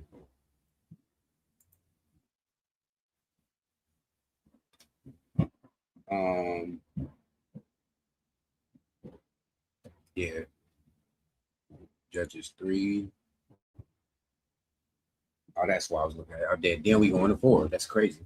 We just went through 1 and 2, then we and it's 3 and 4. I'm going crazy. All right, it says, yeah, okay, we'll start at 10. All right, check this out, because it's gonna be like this. Basically, you're gonna see now it's gonna be a repeating loop of peace, bro. You know what I mean? Verse 9, Judges 3:9. Or starting at 9. But when the people of Yasharal cried out to Yahweh, and Yahweh raised up a deliverer, well, that's crazy, for the people of Yasharal who saved them, Athieno, the son of Kenaz, Caleb's younger brother. The spirit of Yahweh was upon him, and he judged Yasharal, and he went out to war. And Yahweh gave Cushan Rishathaim, king of Mesopotamia, into his hands, and his hand prevailed over Cushan. So the land had rest for 40 years. Then Athiel, the son of Kenaz, died. Verse 12. And the people of Yasharal, guess what they did again? That was evil in the sight of Yahweh. And Yahweh strengthened Eglon, the king of Moab, against Yasharal, because they had done what was evil. Don't you get it? Every time y'all do that, bro, you don't even understand. Every time you go against the Most High, every time you sitting there and you're trying to make up an excuse why you going against him, you are basically bringing that cycle on again. And guess what? Oppression gonna come up. That's why more oppression keep coming on our people, because we just keep running towards the enemy. I'm so sick of these people. Why you running towards them? Wake up, Yasharal, bro. Wake up. Let's go to chapter 4 real fast. Just verse 1. And the people of Yasharal again did what was evil in the sight of Yahweh after Ehud died. Because back here chapter 3, right? This talking about Ahad. You know what I mean? And it talks about how he was a left-hand brother, you know what I mean? And he went in to the king of Moab and he got me. You know what I mean? He did some prison. So I don't even think it was that many times, like really once, but still, you know what I'm saying? Oh, let me get that. You know what I'm saying? Got him up out of there. You know what I mean? The Most High used the heart to deliver the nation and tell them, hey, look, y'all, we free now. You know what I mean? He delivered them everything. And guess what? Here we go. And the people of verse 1 in chapter 4. People of Yasharal again did what was evil in the sight of Yahweh after Ehud died. And Yahweh sold them into the hand of Jabin, king of Canaan, who reigned in Hazor. I mean, I heard one time that somebody had said, like, the Negro is like basically immune to oppression, or they're the only person that accept slavery or accept oppression or something like that. I get it now, because you got to be telling me for sure. You telling me if you know you are the people, y'all got the accounts. This ain't no made up fairy tale stuff. People, they ain't no sci-fi, ain't no AI, nothing. Stuff y'all done seen real life stuff happen, real life deliverances within your time span or your ancestors have. And y'all just keep doing the same thing that y'all see that was happening. Y'all got as many times y'all being delivered, y'all got just as many times being oppressed. Why? Because they do wrong stuff. After the Most High helped them, he put them in slavery. They wind up being oppressed, in captivity, being ruled over, land taken some type of way. And guess what they do? They go and cry out, okay, now let's get away from everybody else. How you read up, man? I don't know. Let's get away from everybody else and pray to the Most High ourselves that we may serve him. And then next thing you know, they back in the same situation again. But it always starts, it's them, the people themselves, those seed, that nation of Yahshua, and who else? Most High Yahweh. That's it. Then you other people can come around because y'all see that y'all ain't just worshiping just some random ideology from man. Because remember, they supposed to come cleave it to us because they found out that they forefathers inherited lies. All right. Let's go to verse 29. And you warned them, verse 29 in Nehemiah chapter 9. Daughter wife mother said, Isaiah 5:20, woe to those who call evil good and good evil, who put darkness for light and light for darkness, who put bitter for sweet and sweet for bitter. Those got to be those people that say, no, this is no righteous and righteous divination, wicked divination. It's a righteous God and a wicked God. But we can't never see it used to be a righteous nation. Now we a wicked nation. So when we going to get back to this cycle of going back and staying there at the righteous part? No, but instead we'd rather just play. You going, I don't know, bro. It's like y'all want it. Y'all, it's like, are you colorblind or something? Do you not see that the traffic light say it's a red traffic light, and you still got you hitting the flow at 50 miles an hour, and then when they pull you over, they tripping, bro. They messing with me for no reason. You like, bro, you ran a light. You ran a light. You don't think that was bad, man? You know what I mean? Don't ever want to. You know what? This scripture right here that's just put, this basically shows lack of accountability on people.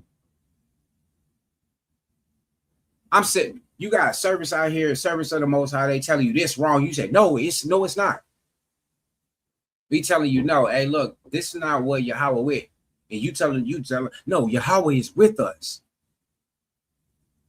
No, you just don't want to say I'm wrong. This is wrong. Exactly. Always trying to downplay Yahweh's words, just like the oppressors. Just like the oppressors. That's wild business. All right, verse 29. And you warned them, right? You warned them in order to turn them back to your law, yet they acted presumptuously and did not obey your commandments, but sinned against your rules. If a person does them, he shall live by them. And they turned a stubborn shoulder and stiffened their neck and would not obey. Now, look, this is the crazy part.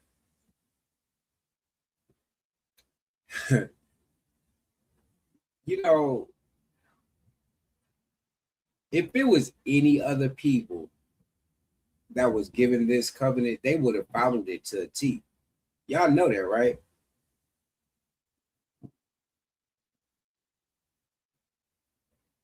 I forgot where, but it said in scripture. If the Most High had given his covenant and stuff like that to other people, they would have followed it. But yet here we are, nation, and we're in the modern day. We know what's going on. We know who we are. We know what, and you got the words that are the Torah.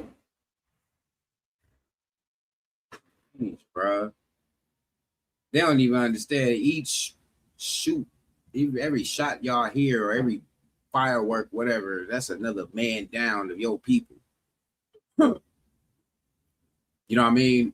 But it's saying you warned them in order to turn them back to your law, and they acted presumptuously. So it's the same thing. Y'all literally, I mean, it's the same thing. Can you imagine being these people? Yes, you can. But he sent the warnings, and they still do the same stuff over and over and over again. You know what I mean? And it's testifying against us to this day. You know, it said it. What it say? What it say? They turned back the stubborn shoulder. You just gave Yahweh a cold shoulder, bro. I'm trying to turn you this way. You get off me. Snatching away. You snatching away from Yahweh while saying this wow, y'all people are backwards. You snatching away from Yahweh while you saying he with you, running towards your enemy, screaming, Yahweh save me. Man, y'all better wake up, bro, and get out these people's face, man. Let's go to Zechariah chapter 7. Yeah, Zechariah. Oh, I just tweaked out. Chapter 7.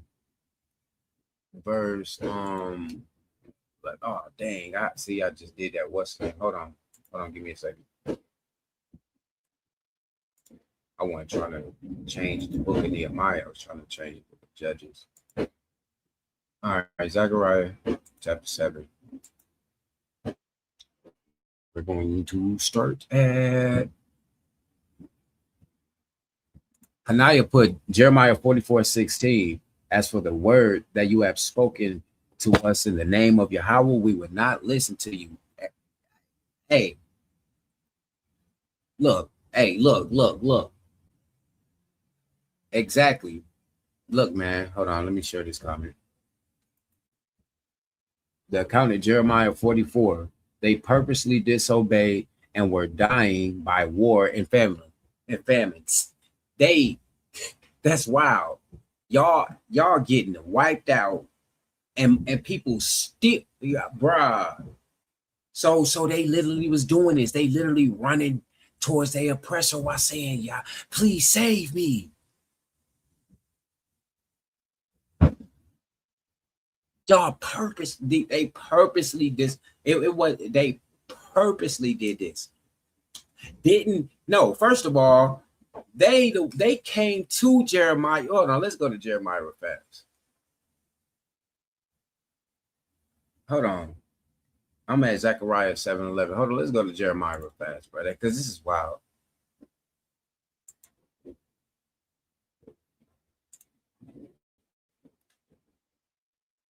Hold on.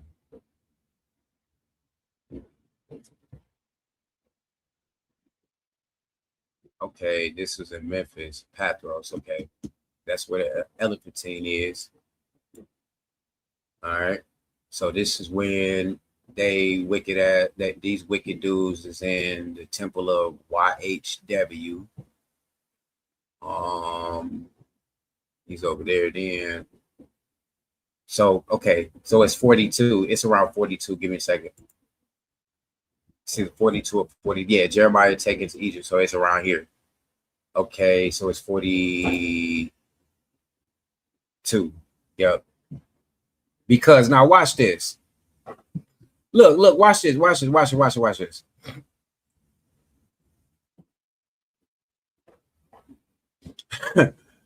Look. Wait a minute. Let me go back one more. Because this is wild, bro.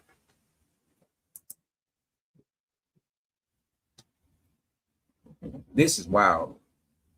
Where is that? When they go to Jeremiah and tell Jeremiah, go to Yahweh for us. Hold on. Y'all bear with me real fast, bro. We finna get this.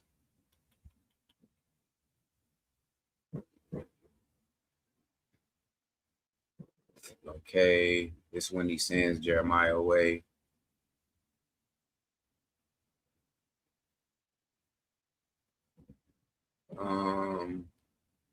Johanna. Y'all remember these names too. I'm gonna get into this one day. If I can't find it, because I'm kind of scan reading it, my bad. But basically, these people, they go to Jeremiah, ask Jeremiah to go to Yahweh. They come crying to him. You know what I mean? All of that. Yahweh go to them. I mean, Jeremiah go to Yahweh for them. You know what I mean? Hold on, let me see. Then all the commanders in the all right, I'm tripping. Hold on. Then I'm tripping. This right here in front of my face. I apologize, Slide. Then all the Jeremiah 42. Watch this, bro. Then all the commanders of the forces and Johanan the son. This not the righteous priest, Johanan either. All right, Johanan either.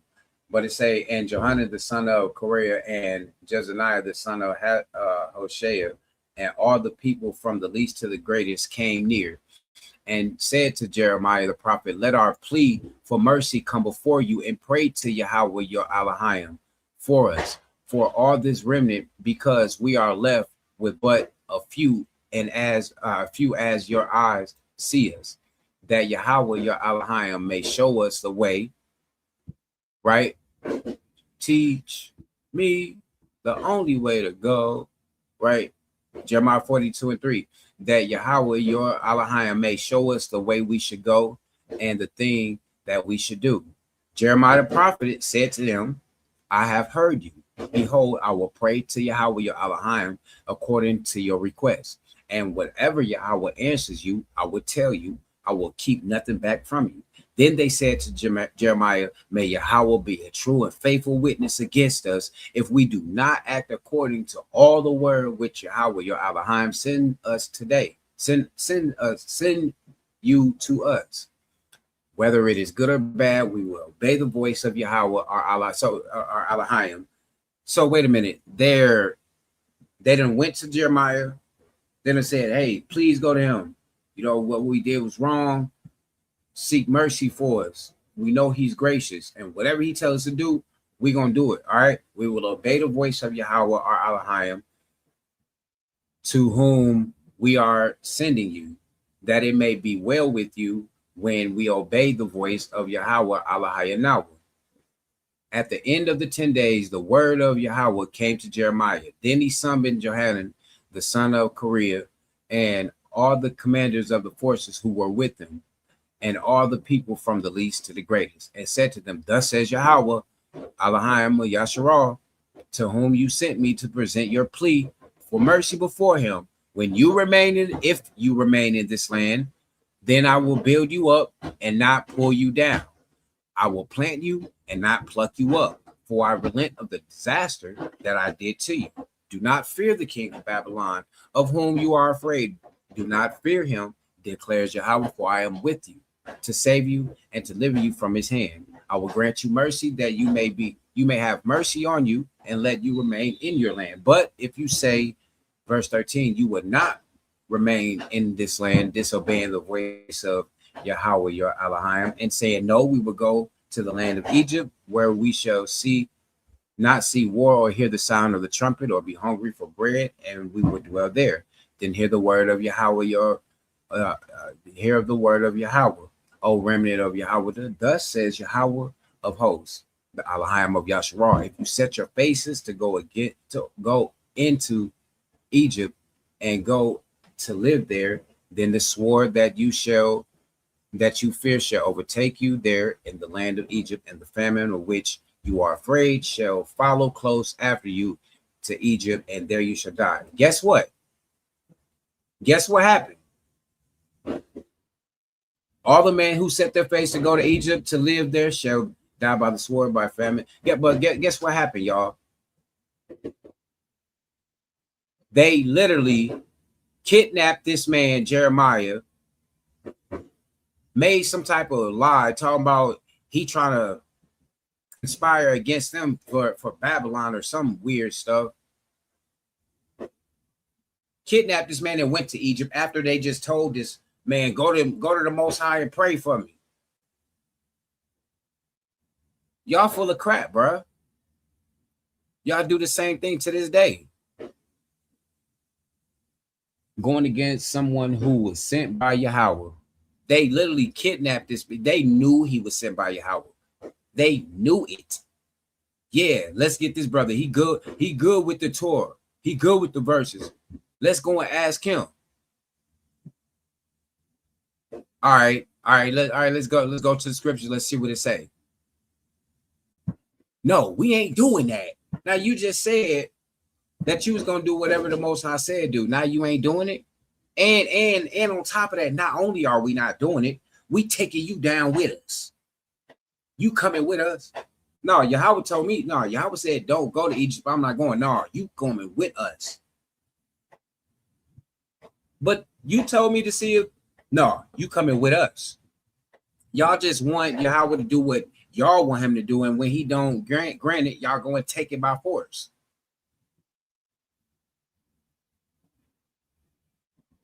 Exactly. Just wasting everybody's time. The dude just sat there. They all that sat there and just wasted this man literally went out pouring out his heart to Yahweh for these people. He put their spirit, their vexation, their feelings inside of himself and went to the Most High for it. He could have been like, man, I did what the Most High said. I'm good. Y'all go to him yourself. I've been trying to warn y'all. If y'all are listening in the first place, we wouldn't be in this predicament. Y'all go to yourself. Then what they would have said, oh, you just hate your brother. That's why you won't come around. You don't come around because you don't hate you don't love your brothers. And you sitting there like, no, I don't be around y'all because every time I say something to y'all gonna get mad anyway. Try to put me in a dungeon. Bearing false witness, bro. They bear false witness on themselves also now. You know what I mean? That's wild. All right, I was at but yeah, Hanaya, good point on that Jeremiah 44. You know what I'm saying? And that led up that 41 or chapter 42, that led all the way to 44, bro. And y'all, man, let me tell y'all something. Man, the history behind what's going on in Jeremiah 44 is so crazy, bro. Wait, you know, just give me some time, bro. And I'm gonna bring this stuff out so crazy. Like, listen, bro. These people right here in this Egypt right here. Listen, bro. These people are historically documented in that place where they built a temple that was not the temple where Yahweh told them to build. Man, whoa. Hey, man, listen, bro. This wicked stuff, bro. Y'all, man, they go deep, bro. Let's get to this Zechariah real fast. My bad. I didn't mean to deter to y'all, man. Zechariah chapter 7. All right. I'm gonna start at 11. It say, no, let me start at verse 9. Thus says Yahweh of hosts, render true judgment, show kindness and mercy to one another. You see this, right? You hear this and see it. You are supposed to render true judgment, not partiality. It's no such thing as, oh, they can do it. It's not that big of a deal as long as they serving Yahweh. No. I don't care if you serving the Most High, nothing. I don't care if you say, oh yeah, it's Yah alone, it's Yahweh alone. I don't care if you say that if the judgments behind it is not true. You get what I'm saying? You can't say Yahweh's judgments is true if you telling me that something that he told the Levites to do is wicked. You don't even know what true judgment is. You have no discernment. The rest of 9 says, show mercy, show kindness and mercy to one another. This is part of the unity. This is the thing that you people do not want to do, but how can you do it? How can you accept the nations and expect the nations to serve you and to minister unto you, which is only, it's just mean serve, right? How do you expect all of that? How you expect for them to have true judgments and to show kindness to you and your people when you don't show it? You only show it to those who I don't even want to say agree, because that's a wide statement. You only want to show kindness to those who will allow you to act in the way that you want to act and won't hold you accountable to the man of Yahweh that you claim to be, or woman that you claim to be, right?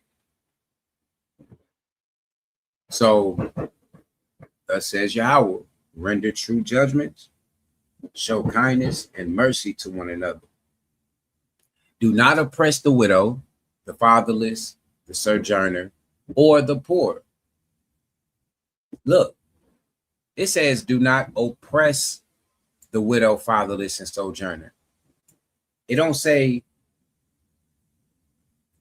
don't keep them where they're supposed to be. It don't say don't put them in a place. It don't say none of that. It don't say don't correct the widow, the fatherless, and the sojourner. It says don't oppress them. Don't do wrong to them. Don't be mean. Don't be mean to them. I'm not being mean if I see some people doing something wrong to my people and I go and help them. I'm not being mean to a sojourner. I'm protecting my people. You know what I mean? I'm not oppressing a sojourner. If a sojourner come and try to give me run down to me the Levitical law, you know what I mean? So it says, do not oppress the widow, the fatherless, sojourner, or the poor, and let none of you devise evil against another in your heart. Verse 11, but guess what they did? But they refused to pay attention and turned their stubborn shoulder and stopped their ears that they may not hear. You ever been around people that just seem like they just don't want to hear what you got to say? No matter how much you try to put it, you try to say it in layman terms, you try to give it to them exactly how they want. They just don't want to hear what you got to say. That's predominantly the nation itself. Especially, you look, I'm gonna be honest with you. Most of the time, it's the content influencers. They're the ones that don't want to hear what you got to say. To be honest with you, they would be the ones that they don't want to hear nothing. All they want to hear is you doing good. Most High using you. Preach, brother. Bring it out. Come on. Throw a couple scriptures in there. Call it a day. They don't want to hear. They don't want you to be like hold them to the standard that they are in. You know what I mean? Let's go to 2 Kings chapter 17. Right.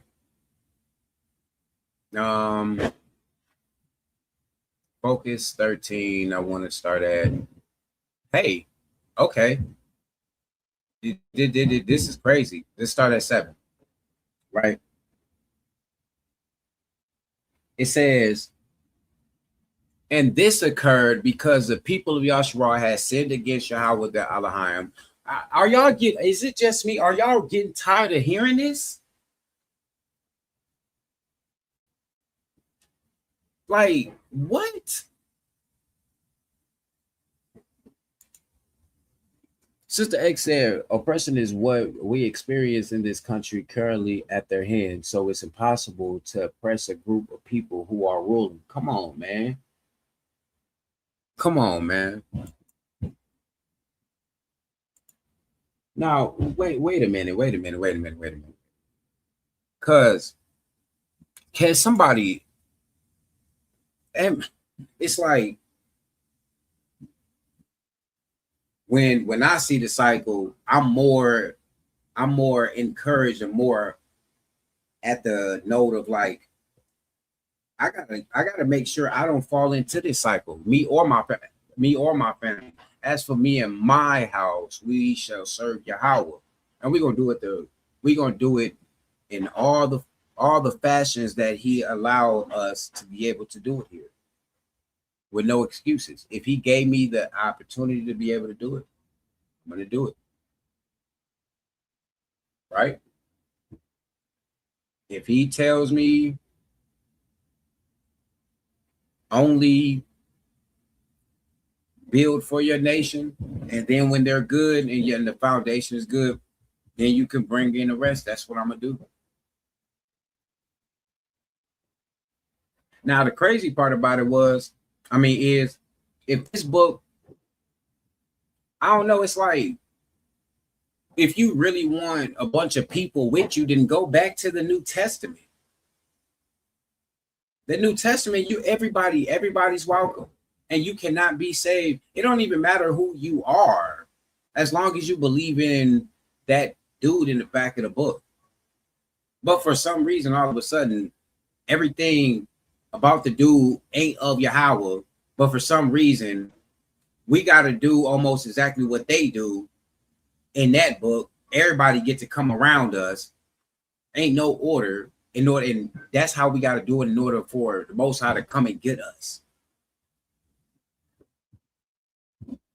It's like, when are we going to see that these people have set it up to where almost in y'all mind, y'all think that these people are y'all savior still. They are the key.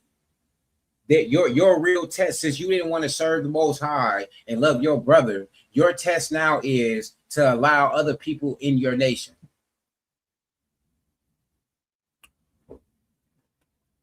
Right?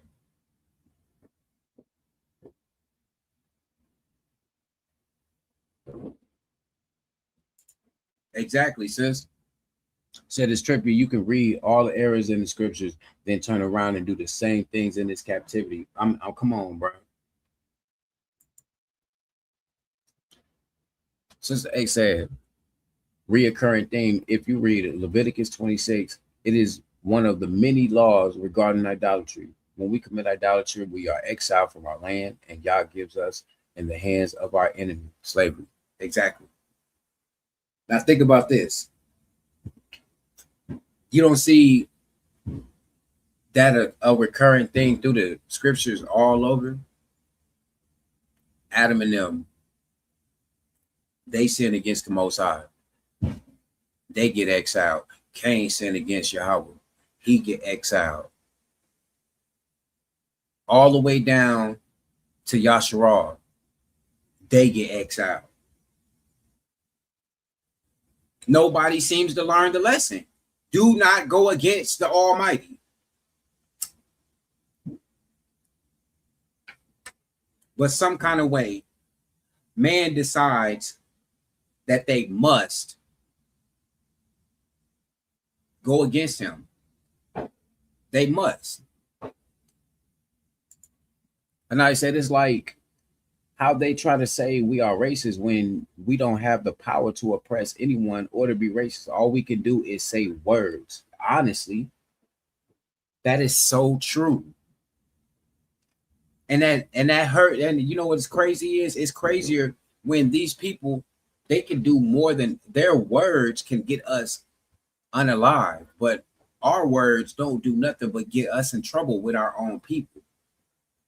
Don't you tell them that. Don't you say that.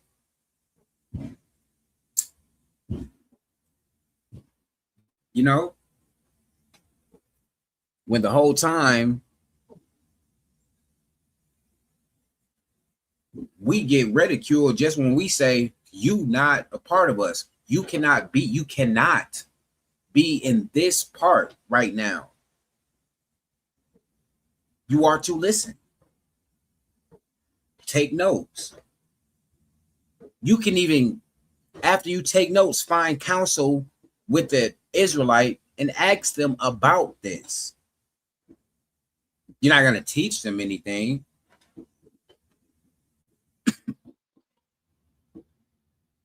You know what I'm saying?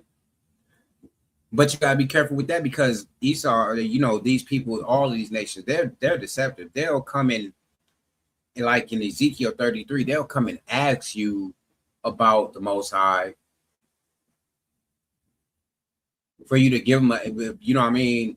For you to give them something, and they don't even listen to it. Or sometimes they already got their own preconceived notions. People like to ask rhetorical questions. You know what I mean? And the whole time you thinking they honestly and sincerely really want counseling. You know what I mean? Whole time they setting you up for when you give them the answer, they're like, yeah, so you said this. Now, when we look here and we see, you know what I mean? You like, dang, you trying to set me up? That's how these people will get out on that. And then now you done let your guard down with these YAHAWAH'S, whoever they are, these nations. And then guess what? You done open the door and let your guard down. Now they on your heels trying to teach you because you had something wrong. Or you thought you did. Let me get back to this stuff. All right. Where was that? Oh, 2 Kings. Okay, yeah. And this occurred because the people of Yahshua sinned against Yahweh, their Elohim, who had brought them up out of the land of Egypt and under the hand of Pharaoh, king of Egypt, and had feared other gods, and walked in the customs of the nations whom Yahweh drove out before the people of Yahshua. Do we not see that happening to this day? Our people cannot leave Christianity. They cannot leave Islam. They cannot leave Mormonism. They cannot leave Hinduism, Buddhism, Taoism, atheism. They cannot leave these things. And all of these ideologies and concepts come from our oppressors. All of these customs come from the nations that Yahweh literally drove away from us. But what? Watch this. And in the customs that the kings of Yahshua had practiced. And the people, verse 9, and the people of Yahshua did secretly against Yahweh their Elohim things that were not right. Y'all, come on now. Come on now. Look, even science. Yeah, yep, even science go along with that list too. Look at this. These scientists right now, they think Yahweh ain't seeing them. These people out here that can't go to bed because evil on their mind, guess what? They deal secretly. They doing things in secret against Yahweh. They think Yahweh do not see them. You know what I mean? They think Yahweh don't see them. They think that, oh, never mind. Let me finish this off. They built for themselves high places in all their towns, from watchtower to fortified city.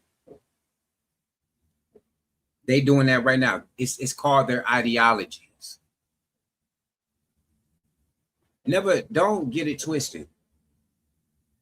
People are still doing high towers and everything now. When you set something, anything you set towards, next to, whatever, the Most High.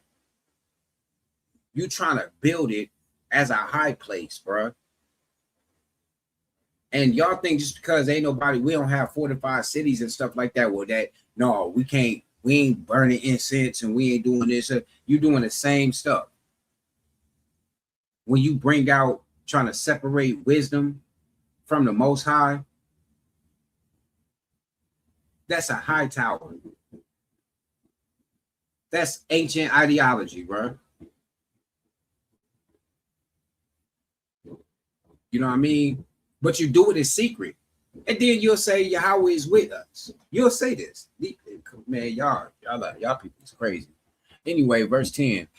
They set up themselves pillars in Asherah and every high hill and under every green tree. And there they made offering on the high places as the nations. Why did they do that? Because they had nations over the other nations around them. No, you could come. You could come too. You could come too. We are family. Mama, daddy, sister, and me. You know what I mean? And they did wicked things, provoking Yahweh to anger.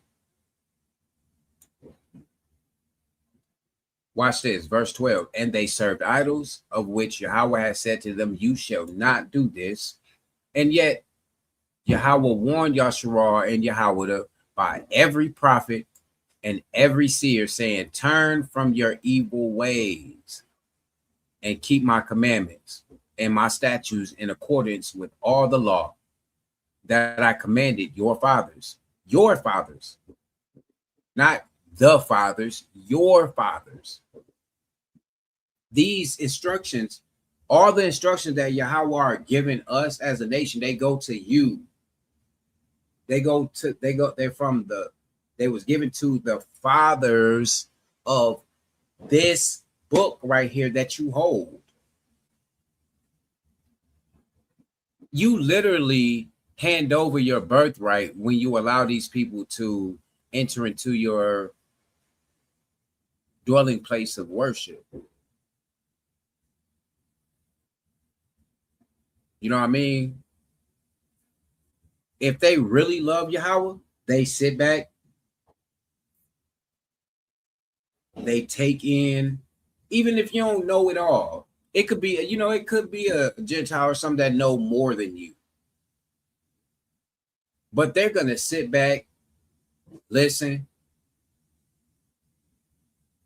And, if they really got common sense, they're going to go to someone that they know, they are in ordinance with the truth. And they're going to say, hey, there's a brother here, this and this and this. I learned this from you. And he said this and this. Maybe you can speak to him and see, where that goes. Instead of, I'm gonna make a channel. I'm gonna come tell y'all this. I'm gonna tell y'all that. And I know I'm not an Israelite. I know this. No, you know what I mean? That's crazy work. But anyway, it said, turn from your evil ways and keep my commandments and my statutes in accordance with all the law that I commanded your fathers, and that I sent to you by my servants, the prophets. But of course, I wasn't going to read this part, but they would not listen, but they were stubborn as their fathers had been, who did not believe in Yahweh the Elohim. You know what I mean? Despising the covenant. I basically feel like y'all don't even want the birthright. Y'all don't want the birthright. Y'all don't want the covenant. You want to give it back to him. You want to give it back to the same one that gave it because he didn't want it. I don't know. That's just kind of off to me. Let's go to verse 13. I ain't gonna drag this out. I said verse 13. Let's go to verse 30. I ain't gonna drag this out. We almost done here, y'all. Y'all hold on. Hold on to me. Let me quit. Con. You can say that again. They love the Yes Man. Y'all remember that movie, Yes Man?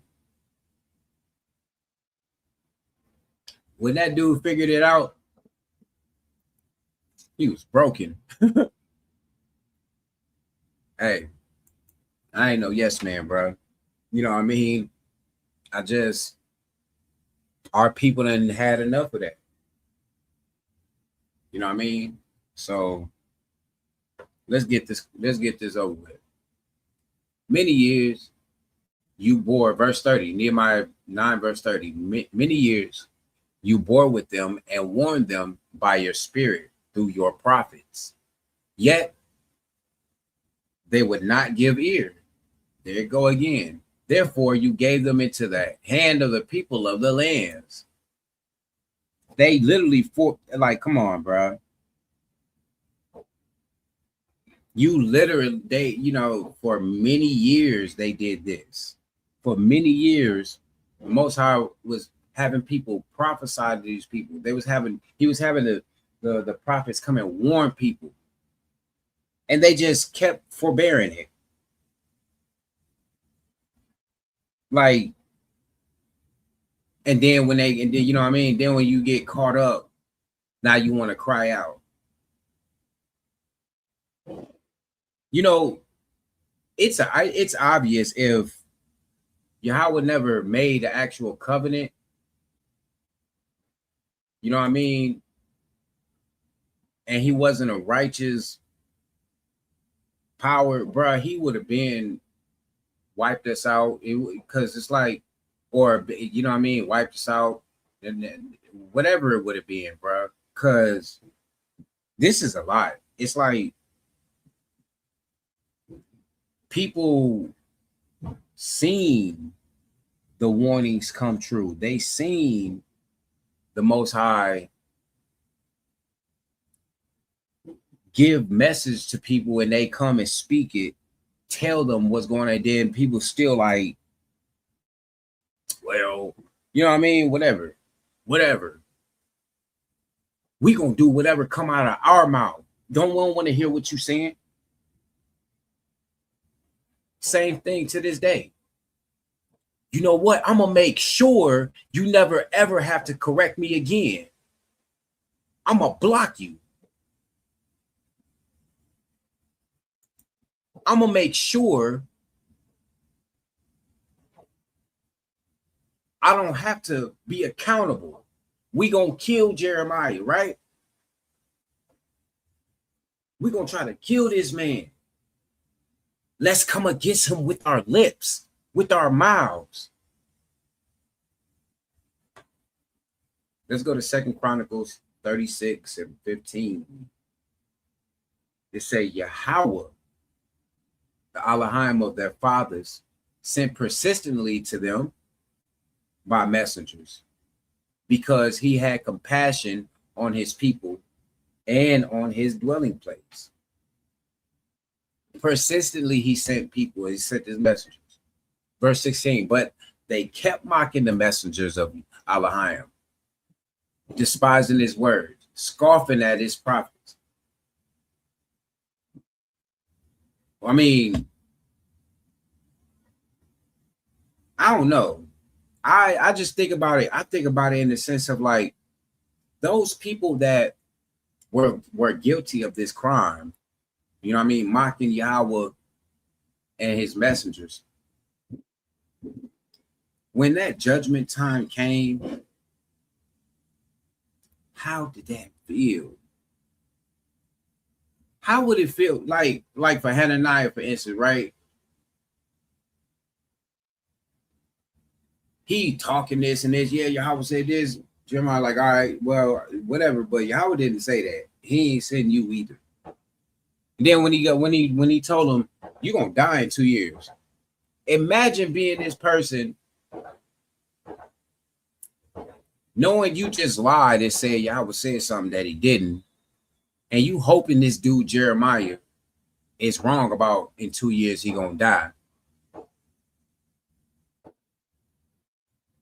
And then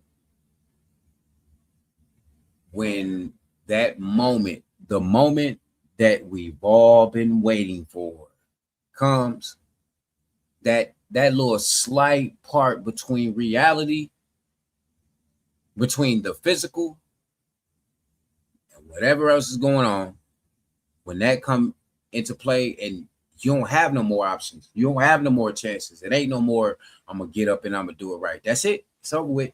I wonder how did that feel to them then? You got to be feeling like, damn, I messed it up, bro.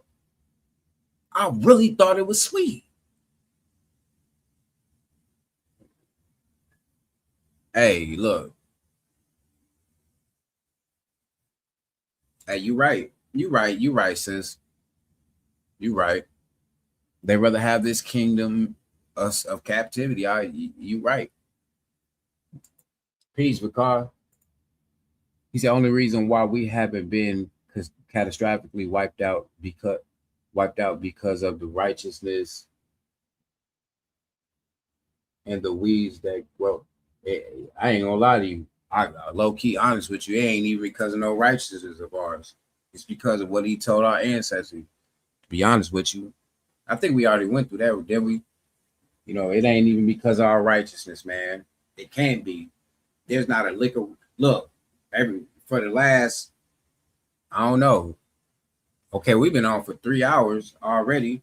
I don't think not one time we haven't yet been able to get off the fact that, and they did this after they cried to him and they did that. You know what I mean? But the thing is, it always has something to do with the right. I mean, not the righteous. It always has something to do with the nation. The ones that are supposed to be righteous, the set apart ones, yes. But we are far from it. You know? But yeah, for sure. All right, bet. Facts, big facts. Big 100% facts, Vicar. Now that you clear that up, yes. Not ours, but the Most High's righteousness. Yes, that is, yes. That's it. That's really it, bro. And if we really want to be honest, what I'm looking at, if I can guarantee you, these people look at this and they read our history, they look at this and they say, they do not even deserve this. Man, give them, you know what I mean? They don't deserve this at all. Oh, matter of fact, let's go to 16. But they kept mocking the messengers of Yahweh, of Elohim, despising his word and scoffing at his prophets until the wrath of Yahweh rose against his people until there was no more remedy. There was no remedy. Hey, and now what happened? Now what goes on? We're the mocking. We're the ones being mocked. You know what I mean?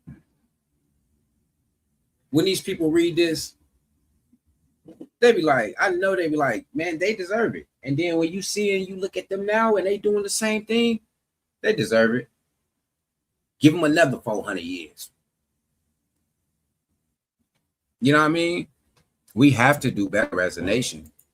We cannot be sitting here, keep on having this holier than thou against all of the nation. If you ain't a part of my circle right here, then F you. But anybody that want to come in, it don't matter about the order, because we don't have priests now, so we don't need order. We was in idolatry all this time, so now we just need love from all the nations. Nah, man. That ain't how the Most High doing it. You know. All right. Where was I at? 30. Oh, let me go to Jeremiah 25 first. I believe I already did that, but I don't. No, we was in 40 something. Let's go to Jeremiah 25. I'm just gonna go to 4. Cut a little time. I'm gonna go 3. For 23 years from the 13th year of Josiah, the son of Ammon, king of Yahweh, to this day, the word of Yahweh has come to me, and I have spoken persistently to you, but you have not listened. You see this? This is Jeremiah. He telling these people, bruh, I've been warning y'all for 23 years, bruh. And y'all still ain't been listening to me. So to the brothers and sisters that, you do want to get out here and warn the people and stuff, remember one thing. The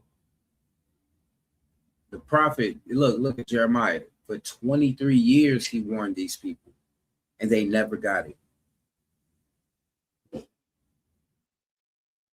They did backwards over and over again. You know what I mean? And they did not listen.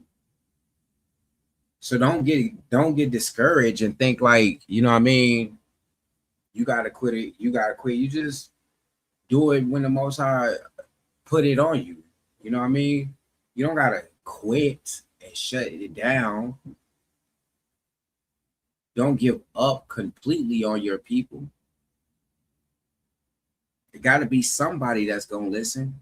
We do remember that he is supposed to wake us up, and a lot of people can't just wake up on their own. They do need help, bro. And sis. But anyway, even when you do all that, niggas still ain't gonna listen. People, my bad, but it is, you know what I mean? People still ain't gonna listen. Some people might listen, you just never know they listen. They just turn from their way and this is going on. You know what I mean? So yeah.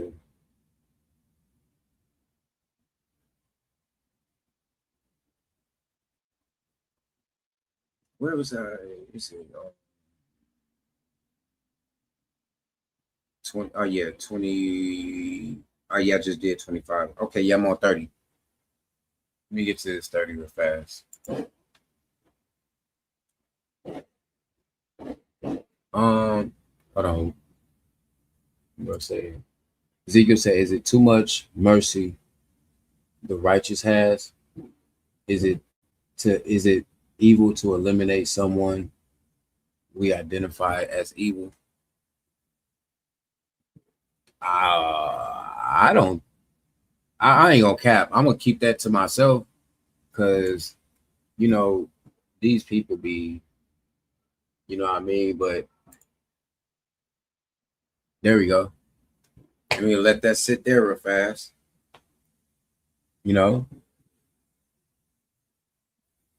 That's how. You know what I mean? If people got on that, then you know what they'll really say about you then.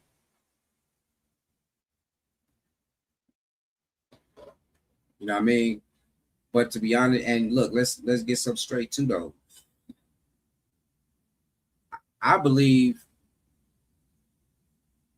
this is one reason right here. This scripture right here is a reason why they don't want us to come together and, you know what I mean, establish our own system, because it go back to this, and now I put people in correct order. When you put people in order and they have the options of them doing evil, and the consequences of them doing wrong and evil is very sincere and not just a play thing, then people get it right. They tend to think more before they do stuff. You know what I mean? Daughter, wife, mother put Psalms 1:1. Blessed is the man, blessed is the one who does not walk in the step with the wicked, or stand in the way that sinners take, or sit in the company of mockers. Facts. So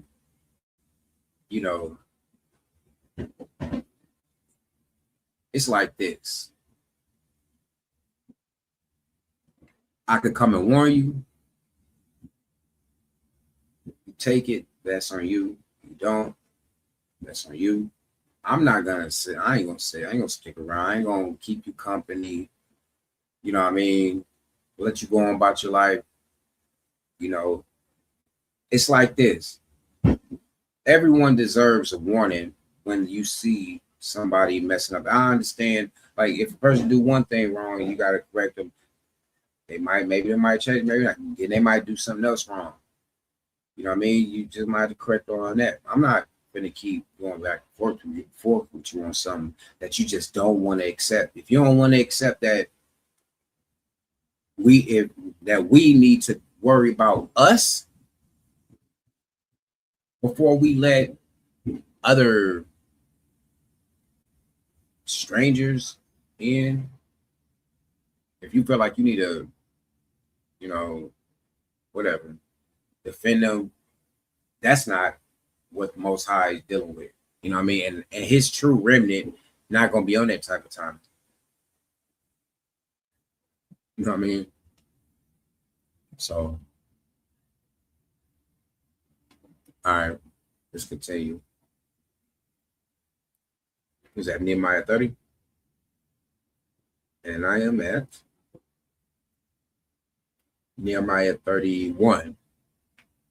Praise Yahweh. Here we go again. 31. Nevertheless, in your great mercies, you did not make an end of them or forsake them, for you are gracious and merciful, Allah.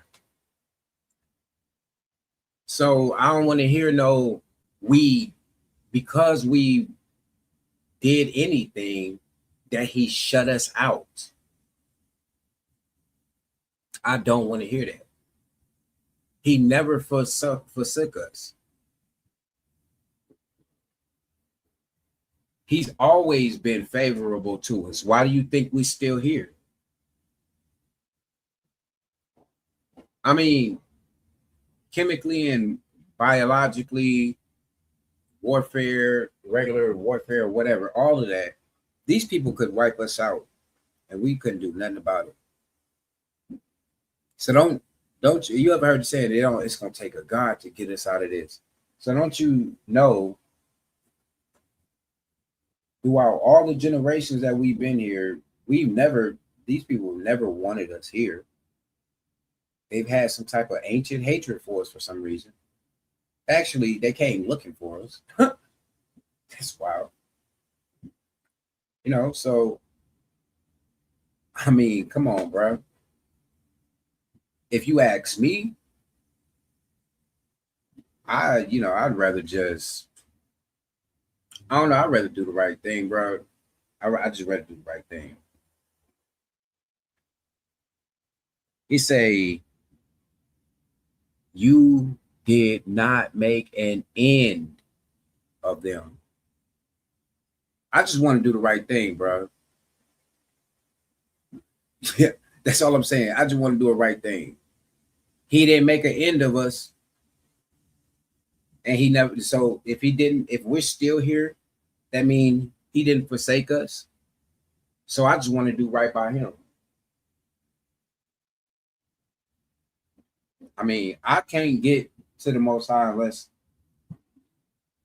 I got this unity with my people, because we got to be on the same frequency when it's time to move, when we got that cry out, we got to cry out, the real cry, all of that.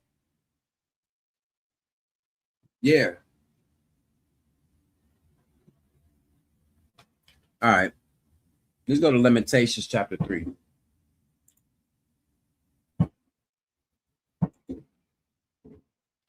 Oh, dang. I actually should. Oh, wait a minute. Let me not go to this other tab. Matter of fact, before we go to Lamentations, since we're already in Jeremiah, I'm going to go to Jeremiah 5.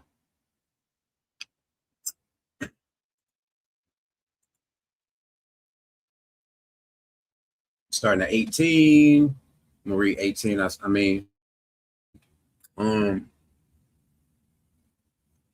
start at 17. They shall eat up your harvest. Let's start at 16. Let's start at 15. Behold, I am bringing against you, a nation from afar, O house of Yasharah, declares Yahweh. It is an enduring nation. It is an ancient nation, a nation whose language you do not know, nor can you understand what they say. Their quiver is like an open tomb. They are almighty warriors. They shall eat up your harvest and your food. They shall eat up your sons and your daughters. They shall eat up your flocks and your herds. They shall eat up your vines and your fig trees, your fortified cities in which you trust. They shall beat down with the sword. Wow. But even in those days, declare Yahweh, guess what? I will not make a full end of you. Are we not living proof of this? Huh? Are we not living proof of this? So far we're seeing what happens when you go against the Most High. We see what happened when you walk with him. Right? Now listen. He allowed these people to get down on us like they did because we couldn't stay away from their stuff. So he gave us over to our own delusions. When the whole time these people wanted the whole nation to die off. Why do you think they so accepting to let you into their religion, their cults and all of that? Because they want to make a full end of you. They want you to worship their idols with your God as well, so he can get rid of you mentally or physically. You know what I mean? They don't care about you. When they care about you, you know it because it's undeniable. You'll know it. You don't know it just because they say they want to, yeah, I don't like the idol. Y'all only. Okay. But what else? You'll know. Because that, when they say they carry you on their arms, on their wings, bro, y'all understand. Even though, however people want to put it, it's still a help. They're helping you get to your destination. That destination. You feel me? And they know they have to help you in order for them to be delivered from whatever is going to happen. Their idols that their ancestors were worshiping, they're going to know, no, them idols aren't going to save me. It's the God of the Israelites that's going to save us. That's going to save me. It's going to save them. And I'm going to cleave to them. I'm going to serve them. I don't care how, I don't care what, because I know they're not going to do it like my ancestors did. You know what I mean? Anyway, let's go to Lamentations chapter 3, verse 22. Start at 21. Not start at 20. My soul continually remembers it, and I bow down it's bowed down within me. But this I call to mind, and therefore I have hope. What we have hope in? The steadfast love of Yahweh never ceases. His mercies never come to an end. So stop telling people since we did this, we can't do this. Or we have to do this. Since we didn't love each other, we got to love everybody else. We got to stop doing that. Because his stuff never left us. His mercy never left. There was never a time where anybody else picked up the torch for us and said, you know what, Yahweh, we're gonna lead the flame of righteousness, since the Israelites don't want to do it. Never.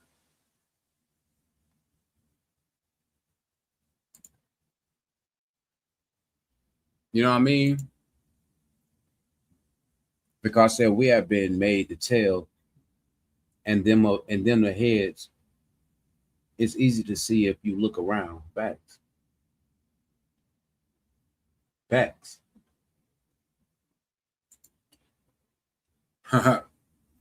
Facts, bro. Facts, bro. They never left. Ezekiel said, everything around us is planned, experimental, indoctrinated. Watch. It's this. Yep. It's a system.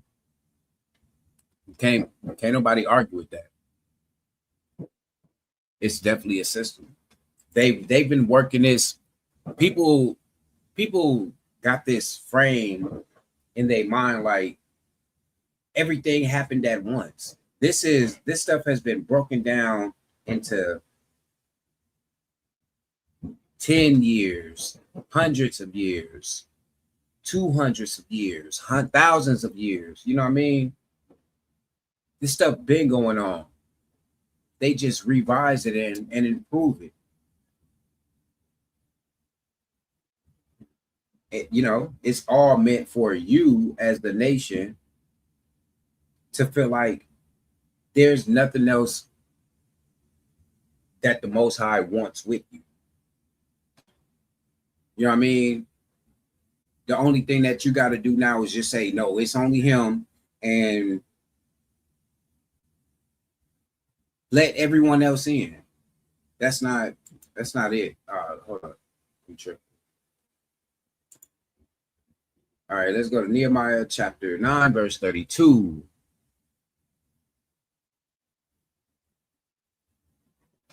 It says, now therefore, our Elohim, the great, the mighty, the awesome Elohim, Khan, who keeps covenant and steadfast love, let not all the hardships seem little to you that has come upon us, upon our kings, our princes, our priests, our prophets, our fathers, and all your.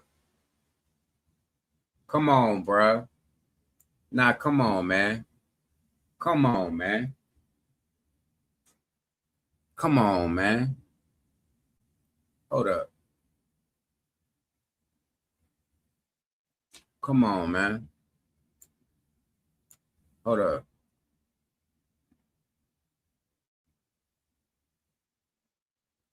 What is that?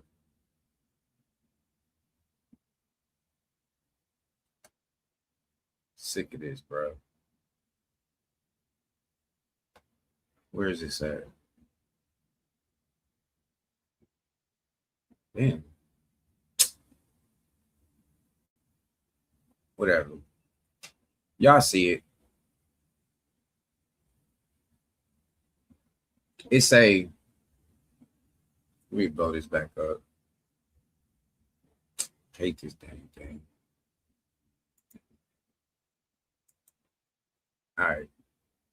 Verse 32 again. Now, therefore, our Elohim, the great, the mighty, and the awesome Elohim, who keeps covenant and steadfast love, let not the hardship seem little to you that has come upon us, upon our kings, our princes, our priests, our prophets, our fathers, and all your people, since the time of the kings of Assyria until this day. Come on, man. So don't tell me he talking to other people. Don't tell me he love everybody. Don't tell me that he's talking to everybody. Don't tell me it don't matter. It does. We are his people. We are his portion. All right. I mean, now you can take it or leave it, man. Let's go to Deuteronomy 7.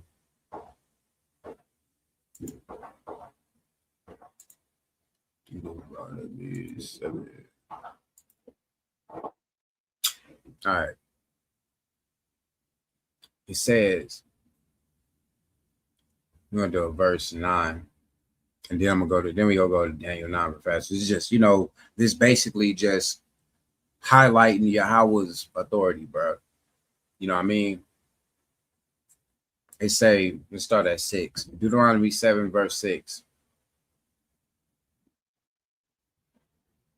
It says, for you are a people holy to Yahweh, your Elohim.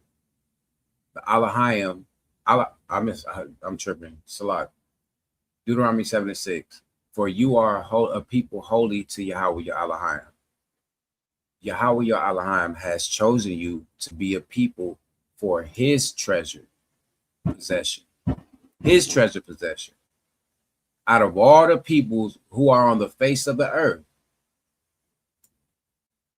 Come on, man. Kwan Yasha'ar.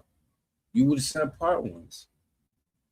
Verse 7. It was not because you were more in number than any other people that Yahweh set his love on you and chose you.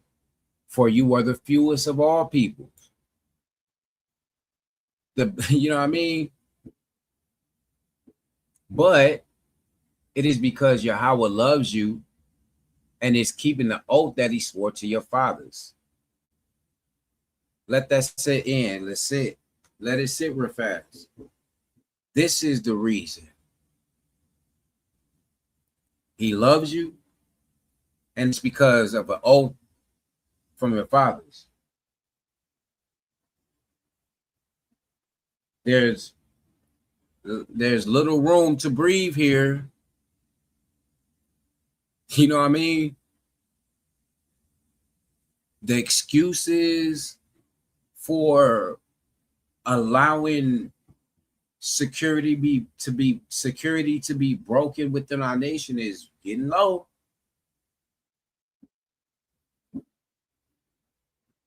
It's time to realize the difference between a sojourner and the nation. It's time to know the difference between Yahweh, your God, and those that will know that he is Yahweh. Let's keep it going. That Yahweh has brought you out with a mighty hand and redeemed you from the house of slavery, from the hand of Pharaoh, king of Egypt. Now, therefore, that Yahweh, your Elohim, is Elohim, the faithful Elohim, who keeps covenant and steadfast love with those who love him and keep his commandments to 1,000 generations. Yo, no, you see that? It say the faithful God who keeps covenant and steadfast love with those who love him and keep his commandments. Oh, I love him. I keep his commandments. I can teach his word. No, wait a minute. Who is he talking to? No, therefore, that Yahweh, your Elohim, he's never dealt no other way with no other nation, bro. I don't want to hear it. He's never told no nation that he is their God. No nation that he is their God. Never.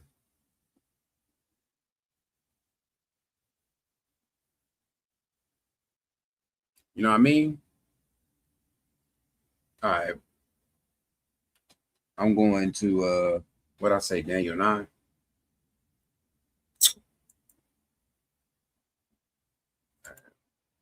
Daniel 9. I know some people are gonna get mad at this book.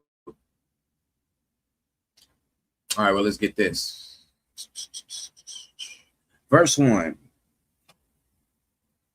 In the first year of Darius, the son of Ahasuerus, by descent, a Mede, who was made king over the realm of the Chaldeans, in the first year of his reign, I, Daniel, perceived in the books the numbers of years that according to the word of Yahweh to Jeremiah the prophet must pass before the end of the desolation of Jerusalem, namely 70 years. Then I turned my face to Adonai Yahweh, seeking him by prayer. No, take that back. Then I turned my face to Adonai Elohim, seeking him by prayer, and pleased for mercy with fasting and sackcloth ashes. I prayed to Yahweh, my Elohim, and made confession, saying, O Adonai, the great and awesome Elohim, who keeps covenant and steadfast love with those who love him and keep his commandments. So I don't want to hear that he's talking about another nation. No, it wasn't. No, he wasn't. He wasn't even talking about no other nation in Deuteronomy right there, right at that time. Gotcha. You thought y'all had you one, didn't you? Nope. He prayed to Yahweh. Hey, look, man. Hey, that ain't nothing. Just when y'all thought Daniel was fake, we gonna get it to that one day too. Because I just get sick of people disrespecting like ancestors. You know what I mean? Just saying stuff. You just say whatever I think mouth these days about the Creator, about his prophets, all of that. Let's go to Nehemiah chapter 33, chapter 9, verse 33. Read some of these comments real fast. Isaiah 26, verse 2, it says, open the gates that the righteous nation, that the righteous nation that keeps faith may enter in. Who is that? You keep him in perfect peace who minds is stayed on you because he trusts in you. Praise Yahweh. You know what I mean? And look, hey, that Isaiah 26, when that happened, we gonna be more of Yahshua. You know what I mean? That's that gesturing. You feel me? So, yeah, man. Never let nobody tell you that we can't be righteous. I'm not, you know, it's not that we can't be righteous. It's just as a whole, this nation doesn't understand your goal is righteousness. That's how you get things cracking again. You don't get things cracking by doing what the other nations do. You can't light strange fire. Are y'all getting me? Are y'all getting what I'm saying? You cannot light strange fire. You can't go and do even a little thing like the heathens do.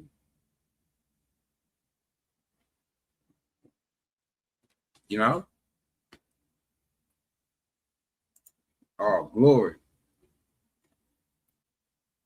Time. There you go. Yep. Yahshua. That's what that. Hey, look. That's when. Hey, look. That's when they'll be able to look at us, bro. You know. They say, yeah. Them people, they righteous. They you know. Hey, but anyway. All right, let's get to what's that verse 34? Yeah, 34. No, hold up. No, I'm at 33. All right, verse 33. Yet you have been righteous in all that has come upon us. For you have dealt faithfully, and we have acted wickedly. Whoa. Man. it ain't like I haven't read this for a while. It just hit different from just this whole thing of the, even the interaction with the chat. And it's like all this is coming together. You know what I mean?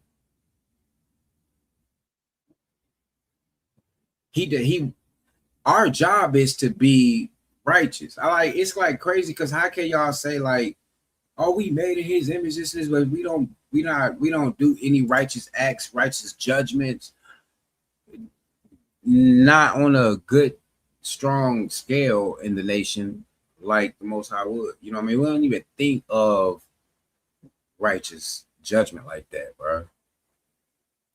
So let's put Deuteronomy 4:2. Do not add to what I command you, and do not subtract. Hold on. Do not add la yasap, and do not subtract wagara from it. You know what I mean? But keep the commandments of Yahweh, your Elohim, that I give you. Yasap wagara. Add and take away. Don't do that. Don't add or take away. You know what I mean? Say you have been righteous in all that has come upon us, for you have dealt faithfully, and we have acted wickedly. So don't ever think just because we the Israelites here. Don't you know what I mean? Don't go up to other nations trying to flex your muscle like that really means something. Because the only reason why you still here is because the Most High allowed you to still be here. It's because of his covenant that he gave to our fathers, and it's because he is righteous. But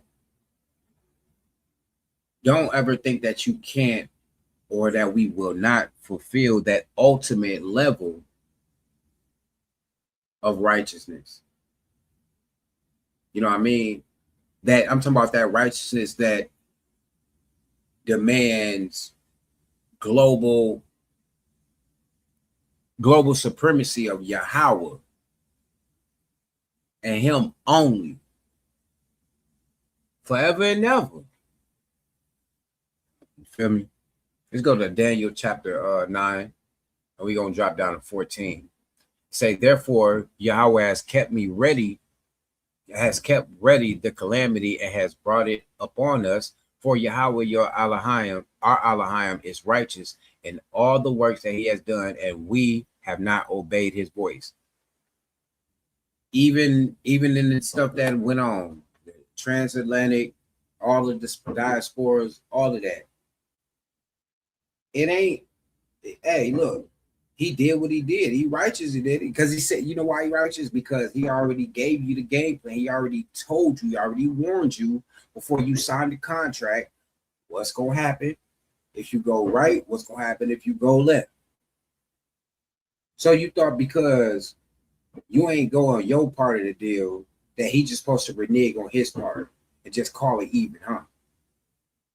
No.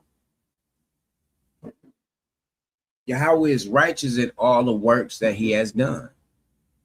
It's us that hasn't obeyed him. You know what I mean? You're supposed to ask Yahweh to vindicate Psalms 51. Listen to this. This Psalms 51:1. To the choir master, Psalm of Dawah, when Nathan the prophet went to him after he had gone into Bathsheba. Have mercy on me, O Elohim, according to your steadfast love. According to your abundant mercy, blot out my transgressions. So he's saying, Yahweh, I messed up. I did this. I need you to show me Hanan, mercy, have favor on me.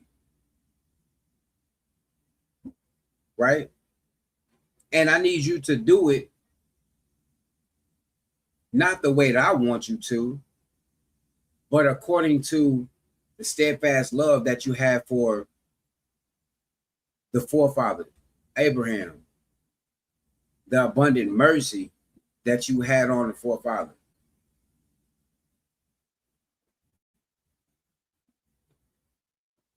You know what I mean? According to that, let that be the reason, not because of me. It ain't nothing that I did. Ain't nothing that none of us did. We didn't do nothing to get here in the first place. So it sure ain't nothing that we do or anything that we did that's going to save us. You feel me? Verse 2, wash me thoroughly from my iniquity and cleanse me from my sin. For I know my transgression and my sin is ever before me. Against you, who? You only have I sinned and done what is evil in your sight, so that you may be justified in your words and blameless in your judgment. Don't tell me that the way that I see it and the way that they did it in Exodus and in Numbers and in Leviticus, don't tell me if I'm looking at this and it says a certain order, don't tell me that it's wrong. Don't tell me that it ain't justified. You know what I mean? Don't tell me that. Because look, Yahweh, it say, so that you may be justified in your words. If he said it, if he said to do this, if this is how it's done, this how he wanted to be done, don't tell me that it's wrong when it's written down.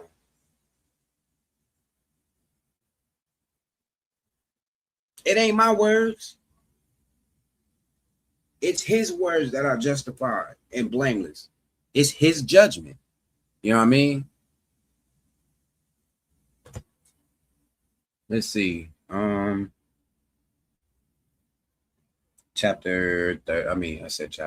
34. Verse 34, Nehemiah 9 and 34. It says, our kings, our princes, our priests, our fathers have not kept your law or paid attention to your commandments and your warnings that you gave them. Wait a minute. Where is this at? Hold on. Look at this. Right. It's our family heads in the past who has left Yahweh. Yahweh has never left. Facts. Now check. Yep, facts. Now, and look. 34. Our kings, our priests, our princes, our priests, and our fathers have not kept your law or paid attention to your commandments and your warnings that you gave them. Hey, there it is right there to back up what I'm saying, bro. You know, I mean, it's a cycle. It's the same thing happening over and over and over again. Our people still, to this day, to this day, bro, they follow after the same pattern. To this day. Y'all remember that? You know?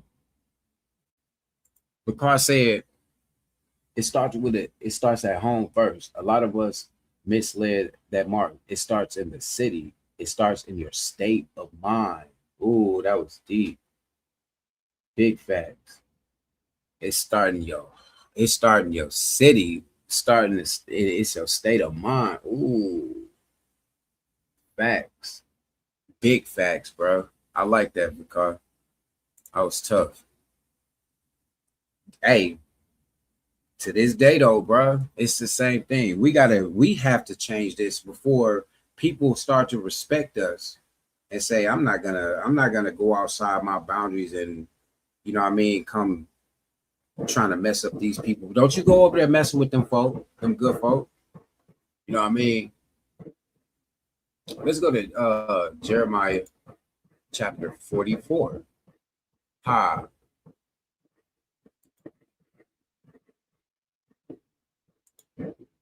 Jeremiah 44 and 21. This is what Hanai was talking about earlier anyway. Let's start at 20. Then Jeremiah said to all the people, men and women, all the people who had given him this answer. What answer? Hold up. Oh, is he talking to Israelites? Is there any? Oh, they near the Elephantine, right? Okay, so yeah. Alrighty now. Verse 20. Then Jeremiah said to all the people, men and women, all the people who had given him this answer. As for the offerings that you offered in the cities of Judah and the streets of Jerusalem, you and your fathers, your kings, your officials, and the people of the land, did not Yahweh remember them? Did it not come into his mind? Whoa. As for the, wait a minute. Hold on. Y'all are y'all seeing this? They are failing to do what Yahweh said. You see this, right? They're blatantly in this, man. Let's read this again. That Jeremiah said to all the people, men and women, all the people who had given him this answer, as for the offerings that you offered in the cities of Judah and in the cities of Jerusalem, you and your fathers, your kings and your officials, and the people of the land, did not Yahweh remember them? Did it not come into his mind? He said, didn't he? Hold up. Didn't the Most High remember y'all? Didn't he show mercy on y'all?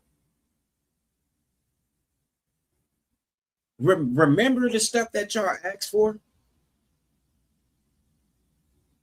Didn't y'all ask for mercy and stuff? Didn't he remember y'all? Oh, okay. Now all of a sudden y'all acting funny, right?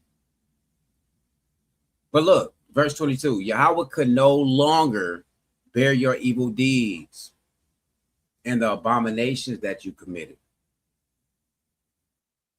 And just so happened, therefore your land has become a desolation and a waste and a curse without inhabitant, as it is this day.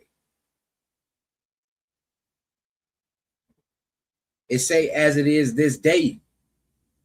Our FBA, are y'all listening to me?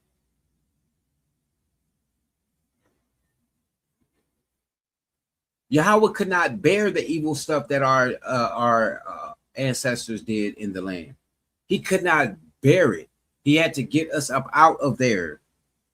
There is no way possible that I want to see that you know, I don't. That's like me building a house from the ground up, and then just watching my kids just go and just ramshack and just knock the house down to the ground from the inside.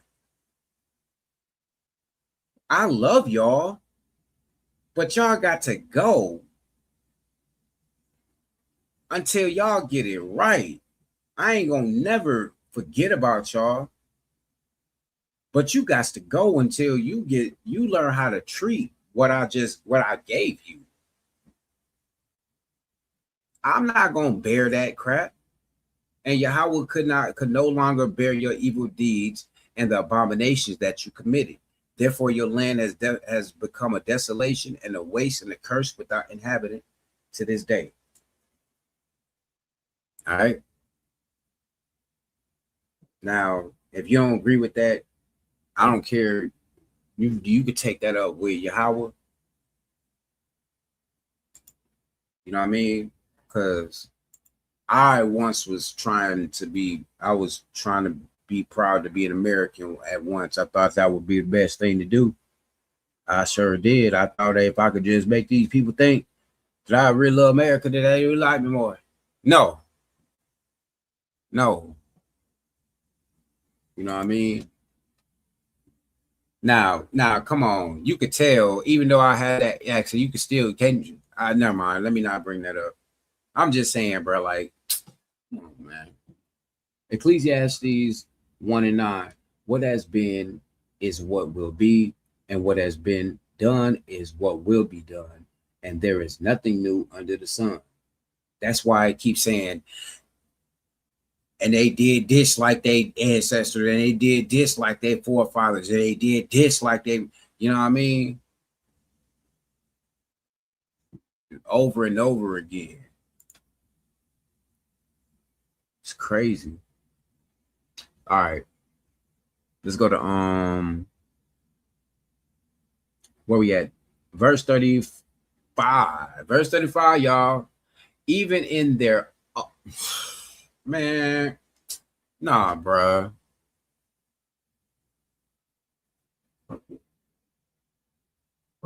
Nah, bruh. Hold up. I'm not doing it. Hold on. Give me a second, y'all. Just give me. Nah. Hold on. You know what I'm saying? I'll be right back. Yahweh controls all peoples. No nation can overrule peoples. Come on. That must be something in that revelation, that trash. All right. Psalms 150 forever. May Yahweh have mercy upon us.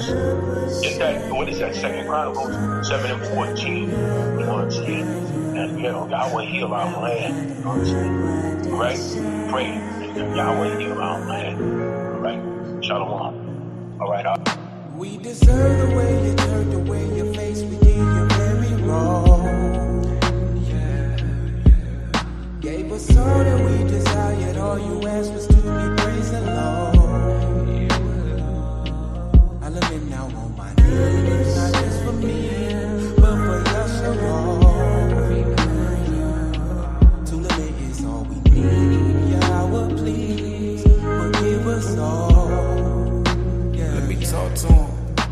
See the crazy thing about it, our land was milk and honey. We had it stripped and took away from us, cause the priest was acting like dummies. Now I discern we took it as nothing, and Yahweh gave us our judgment. I had to turn away from my brother, cause he called the Savior some other name. I got shot at for real gun range. Then went to church, gave it out of the praise. But Yahweh, he's sparing his rage. Don't mean I'm on for the hook for the day. See that cut so deep when I read damn near for the bleed. I gotta bleed, don't give me the blaze. Ay, I got a reason to pray.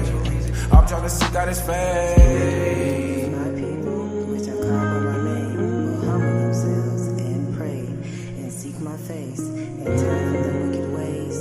Then will I hear from heaven and forgive their sins and heal their land.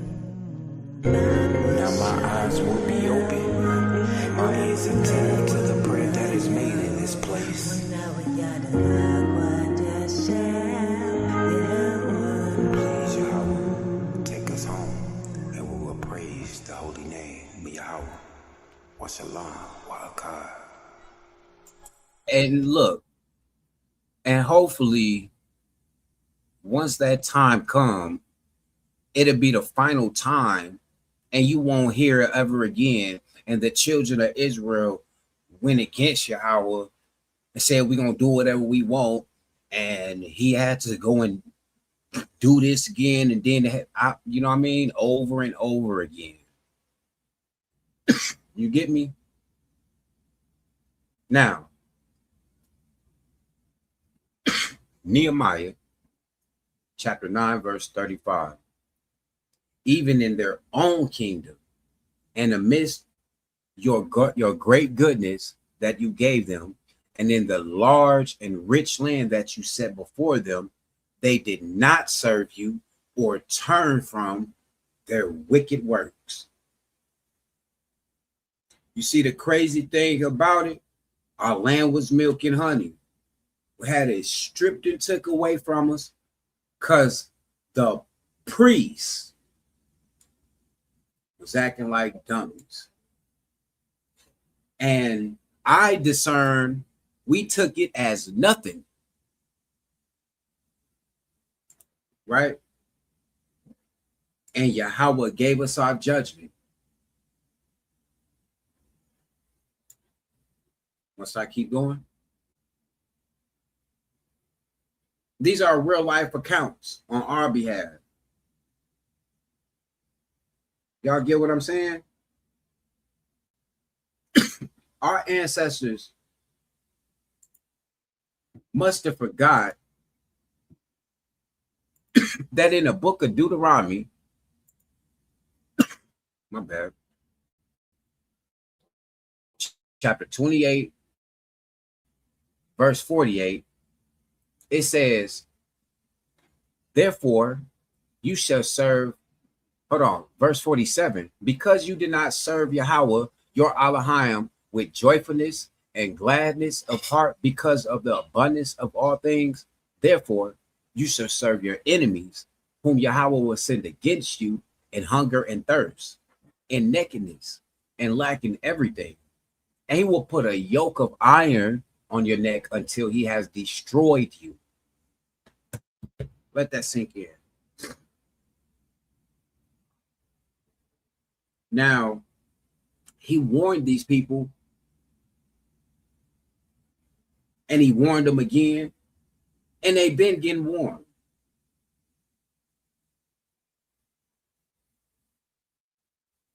And we still yet to get it. Yahweh brought people amongst us to be a snare and a thorn to us. Not for them to be amongst us and now when I say not to be amongst us, I mean to be in the positions of Yahshua.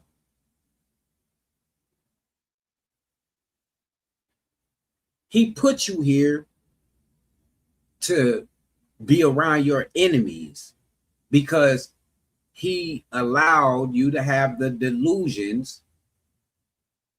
Well, not you, but he allowed the ancestors choices to result in our delusions to this day. And you sit there and see this book and you say, we are the people of this book, but you cannot, it's like you people can't see the roles being played. Not as if like you're playing a role like this person is Nehemiah, this person is the wicked priest. It's not like that. But the situations that we're in as a nation and individuals, I haven't seen people do stuff that's literally like, bro, you doing exactly what the, you know what I mean? What this person did here, did it, you know? But, you know, look, let me tell you something. This Nehemiah 36, bro, 9:36 is crazy, right? Because actually, Nehemiah 35, Nehemiah 9, 35, and 36 actually go into Deuteronomy 24. I mean, Deuteronomy 28 and 48. You know what I'm saying?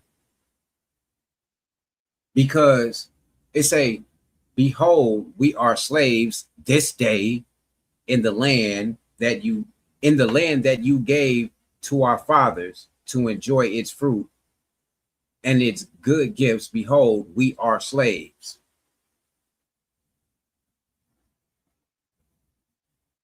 Come on, bro. Now, this was in the days of Nehemiah. So don't see, because a lot of you people that you see that. Now, where are we at right now?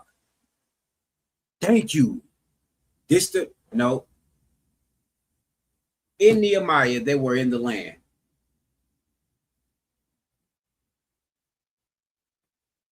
Come on, bro. Behold, we are slaves this day in the land that you gave to our fathers to enjoy. Behold, we are slaves. I mean, come on, man. But why was this? It wasn't because he hate us. It wasn't because of no bad luck. It was because of going outside the code that Yahweh said was already established. You get what I'm saying? All right. 37. And its rich yield goes to the king whom you have set over us because of our sins. They rule over our bodies and over our livestock as they please, and we are in great distress. Now let's go to Leviticus 26. Oh, dang, hold on. Let's go to Leviticus 26. I mean,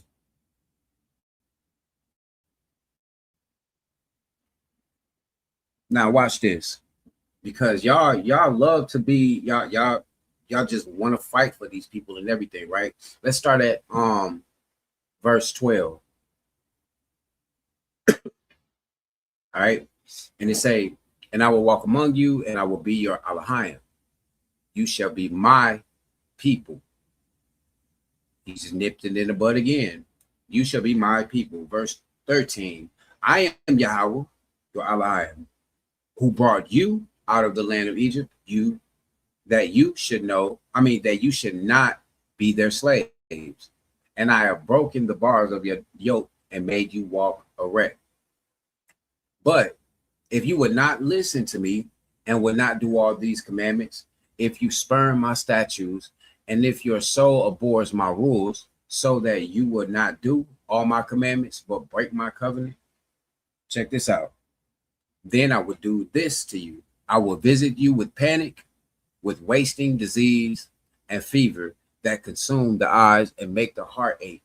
And you shall sow your seed in vain, for your enemy shall eat it. This verse 17.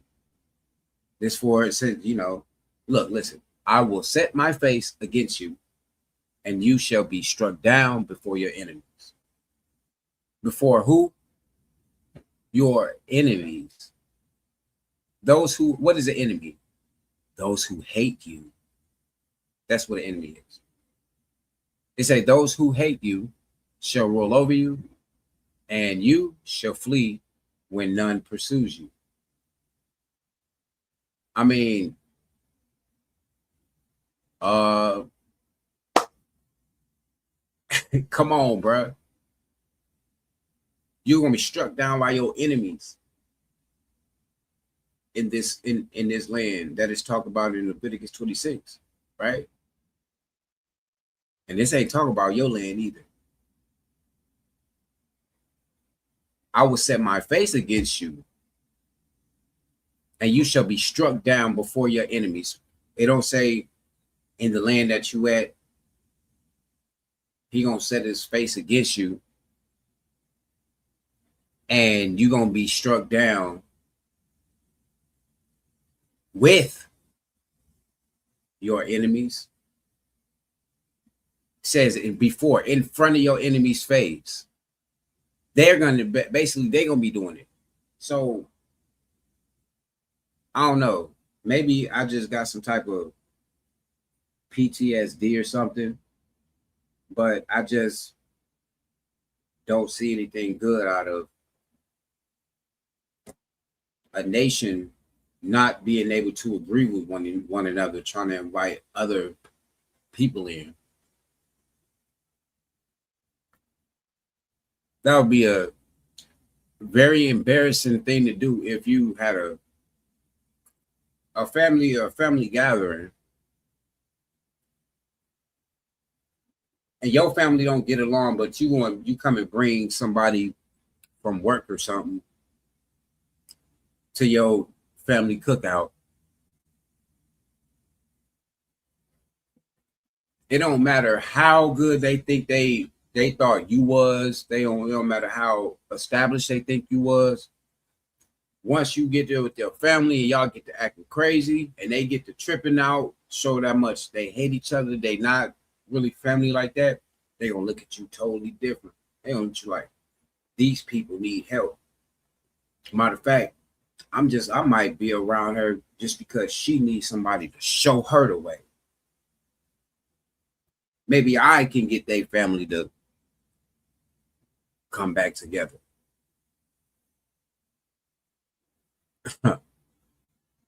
Hey, look, y'all better start thinking, man. Y'all better start thinking. I believe that we are at our final one. Nehemiah chapter 9, verse 38. Yep. It says, because, let me read some of these before. Okay, no. All right, it says, because of all this, we make a firm covenant in writing. This is the book of Nehemiah, man. This is a book. I don't know why people even decide to even act like this book is some type of fraudulent book or something. Now, this book says in Nehemiah 9, because of all of this, we make a firm covenant in writing. On the sealed document are the names of our princes, our Levites, and our priests. But I ain't done, because now we got to go to chapter 10. Now, from 1 through 29, all of these are brothers that are signing their names, you know what I mean, for this covenant. You know what I mean? So it's like, come on, man. I don't know, man. I don't think nobody in here, none, ain't no strangers in here. These are all the people who sealed this covenant. 369 this is a bunch of people, Levites, priests. I don't see any, even the chiefs of the people. Who is that? There are Israelites. This whole book has always been about Israelites. Look, Hanan. These people are, you know, they had to make those choices too. They had to make those choices. Do I leave? Do I stay? Do I leave? Do I stay? Do I go? I think about it. You know what I mean? Let's jump to 28. The rest of the people, the priests, the Levites, the gatekeepers, the singers, the temple service, and all who have separated themselves from the peoples of the land to the law of YAHAWAH'S, their wives, their sons, their daughters, all who have knowledge and understanding, join with their brothers, their nobles, and enter into a curse and an oath to walk in YAHAWAH'S law that was given to Mashah, the servant of YAHAWAH. It's that Deuteronomy 33:1, Psalms 90:1. The servant of YAHAWAH, and to observe and to do all the commandments of Yahweh, our Adawan, and his rules and his statutes. All right. We will not give our daughters to the peoples of the land or take their daughters for our sons. All right. Hey, man. Listen. That's it, bro. Now, you could take this and you could take it with a grain of salt and not do nothing with it. Or you can analyze what's going on and you could say, you know, I'm gonna be better. I'm gonna make better decisions for our nation's sake. I'm tired of being in the predicament that we in as this nation. You know what I mean? Or you could say, no, we still have time for other people. But we can see clearly, you know, even in Nehemiah, they had to leave. All those priests and all those people that you see, they were brothers that left their strange wives and kids.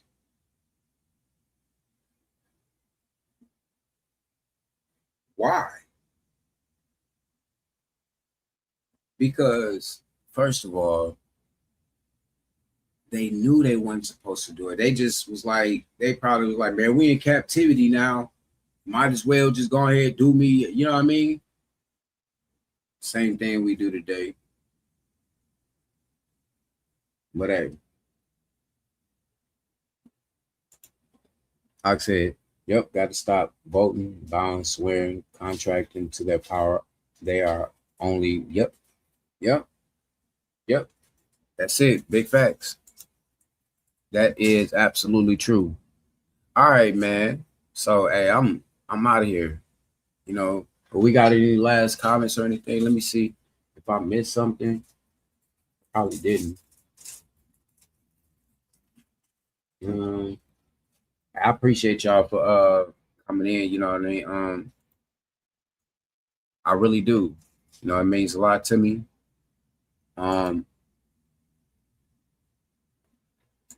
I said they be hating on me while I'm trying to keep laws. Hey, that's how these people are always gonna be. You know that. Hey, look, you ain't the only one that did it to Jeremiah, bro.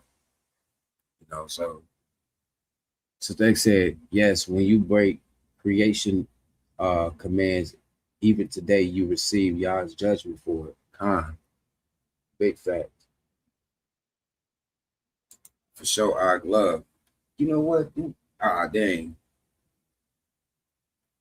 Sis wanted to do like Deuteronomy 32 or something. Hey, I ain't gonna lie. I'm gonna have to set up something for next time on that. I've been up in this mud, what? Four dang.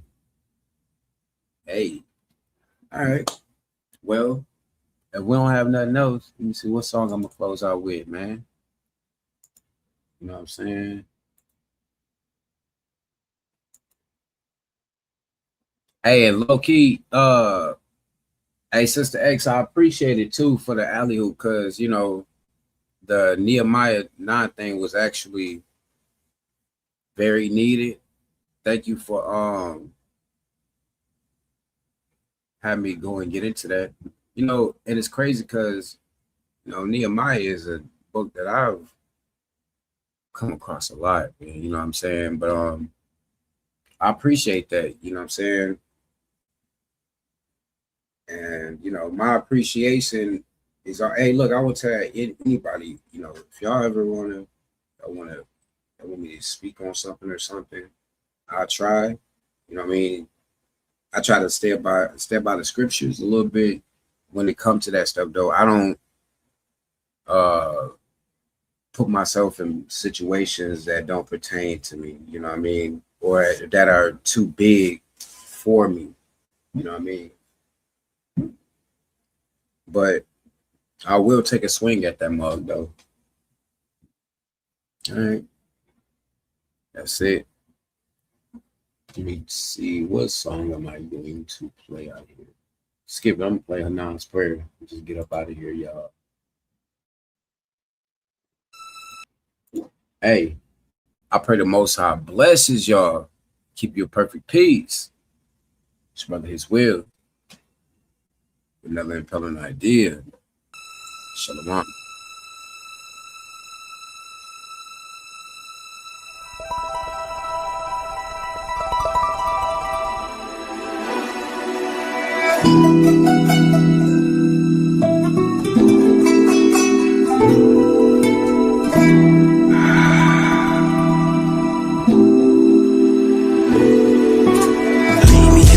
That I should go so I can be there. I'll beware, I'm only human, sometimes I may be scared.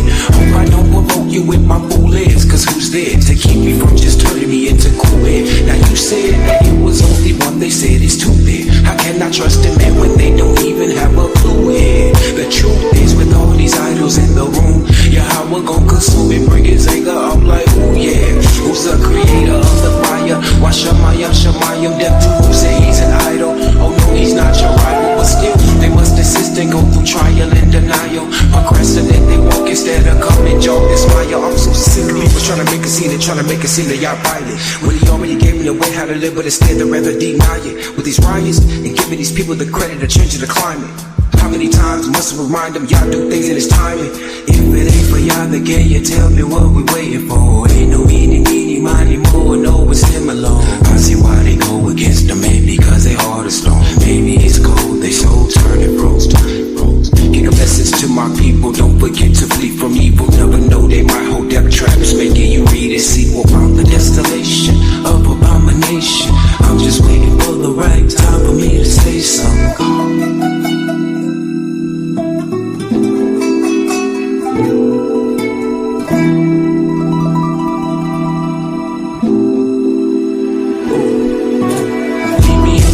That I should go, I never know where my mom might take me, not for sure. How can family be around me? Yes, somehow they make me fall. I refuse to flow in and out once life. I'm not a ghost coast or a post. See my cup, it overflows. His aura pours on me like it's oil hits the flow.